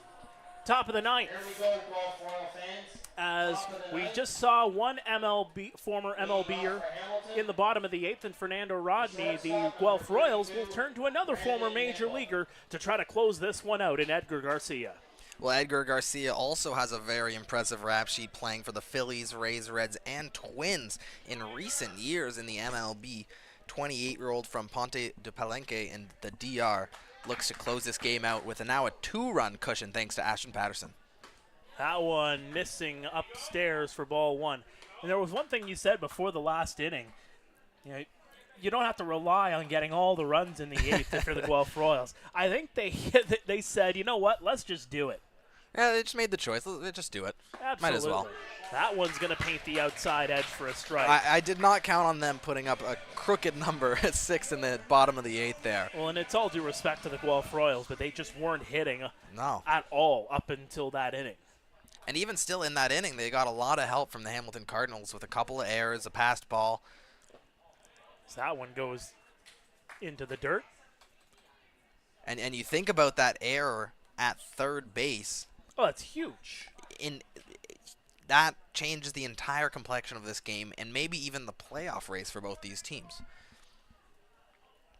The 2-1. That one sent high, and it'll go out of play. And again, you think about that play at home. The wild pitch. 1 run comes in to score. Fernando Rodney not even thinking about covering the plate, and all of a sudden here comes Ashton Patterson without even any hesitation whatsoever. And Jomar Hernandez there too.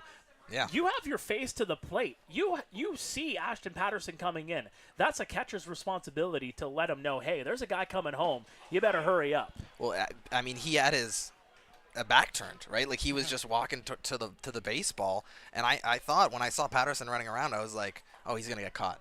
Like, well, and even when he turned around, and Patterson wasn't even halfway down the line yet. At that point, you got to tell Rodney, hey, get home. Yeah. 3 balls, 2 strikes here on Nickel. That one missing outside, and it's ball 4. And the tying run will come to the plate for the Cardinals. What a topsy-turvy game this has been. And again, these two teams will meet on Friday in Hamilton. You can watch that one on Cable 14. Our friends Reed Duffy and Neil Srivastava will have the call of that pivotal game. And just the exact same amount of whiplash as the weather today has been in this baseball game. Whew, yes, indeed. It's like a wave of sun in the first couple innings, and then you got a bunch of rain, and then some more sun shining through here in the back end of the game to get this game possible. That one missing at the knees, and the fans up in arms on Nick Leffler on that non-call. But once again, in this situation, if you're Fernando Rodney, you've got to focus on the task at hand, right? You can't think about these missed opportunities. You have to think of what you're going to do next because of it. Yeah, Edgar Garcia needs to just check that away. Tyler Duncan, he's 0 for 3. Chopper, grabbed there by Torres, flips for 1, over for 2 in time, double play.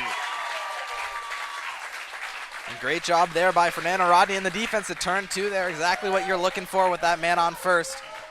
Now 1 out away from getting that win and tying with Hamilton for 19 wins. Jaden Brown, the last chance here for the Cardinals. Third baseman, number 6. It was, Jaden Brown. again, it was 5-1. 5-1. And the Cardinals pitching was El Fuego. And it had been stretch. 5 straight innings of nothing from Guelph.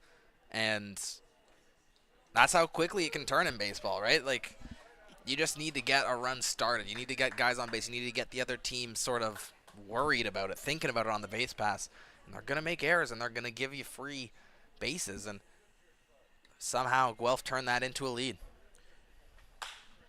Well, Brown has a couple of hits in this game as he laces one down the first base line. Foul.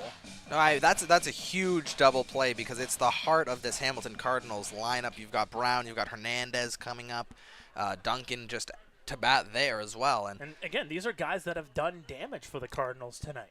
In this game, yeah. So that is a huge double play, and now it's 1 out away. Garcia gets set, the 1-1. That one missing inside, trying to push Brown off the plate.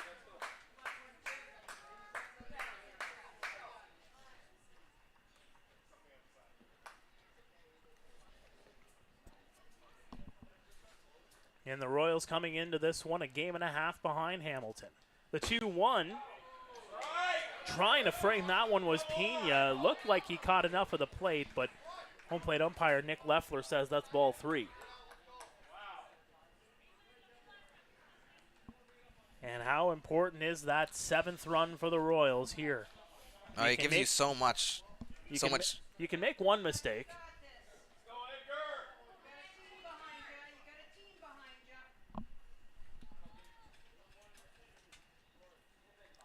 Here comes the 3-1.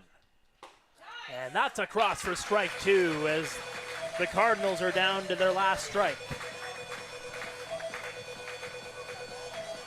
Full count here.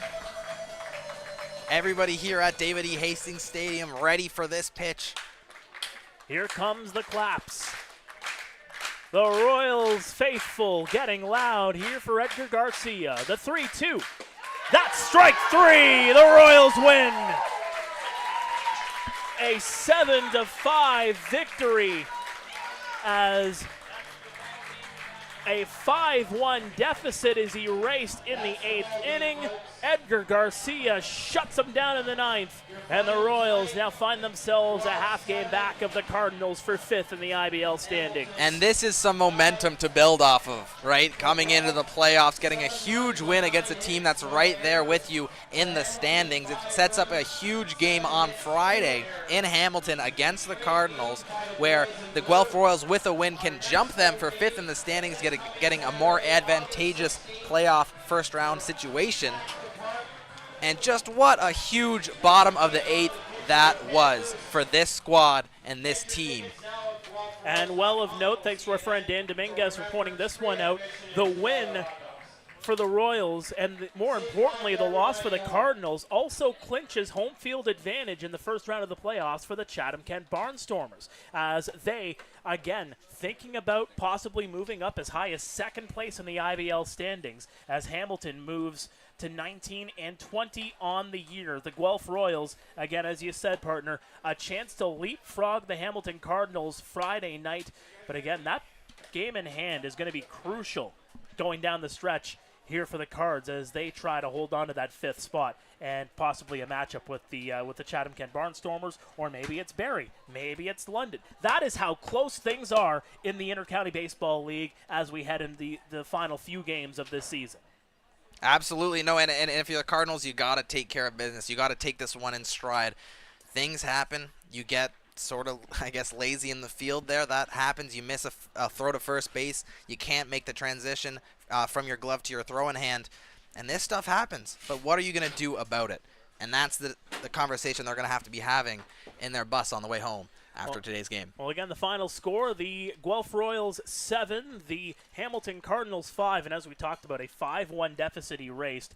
And how crucial was that pitching for the Guelph Royals, especially from Claudio Custodio, punching out 11 batters through 4 2/3 as they just tried to just keep the Hamilton Cardinals at bay as the Guelph Royals offense just started to try to figure things out on offense. Well, they brought out the triple monster from the bullpen, Custodio, Cush, and Garcia, all 3 very, very capable pitchers, and they got the job done. Cush did a great job, as you mentioned, Custodio, and then Edgar Garcia in that 9th inning facing the heart of the Cardinals lineup was able to mow him down.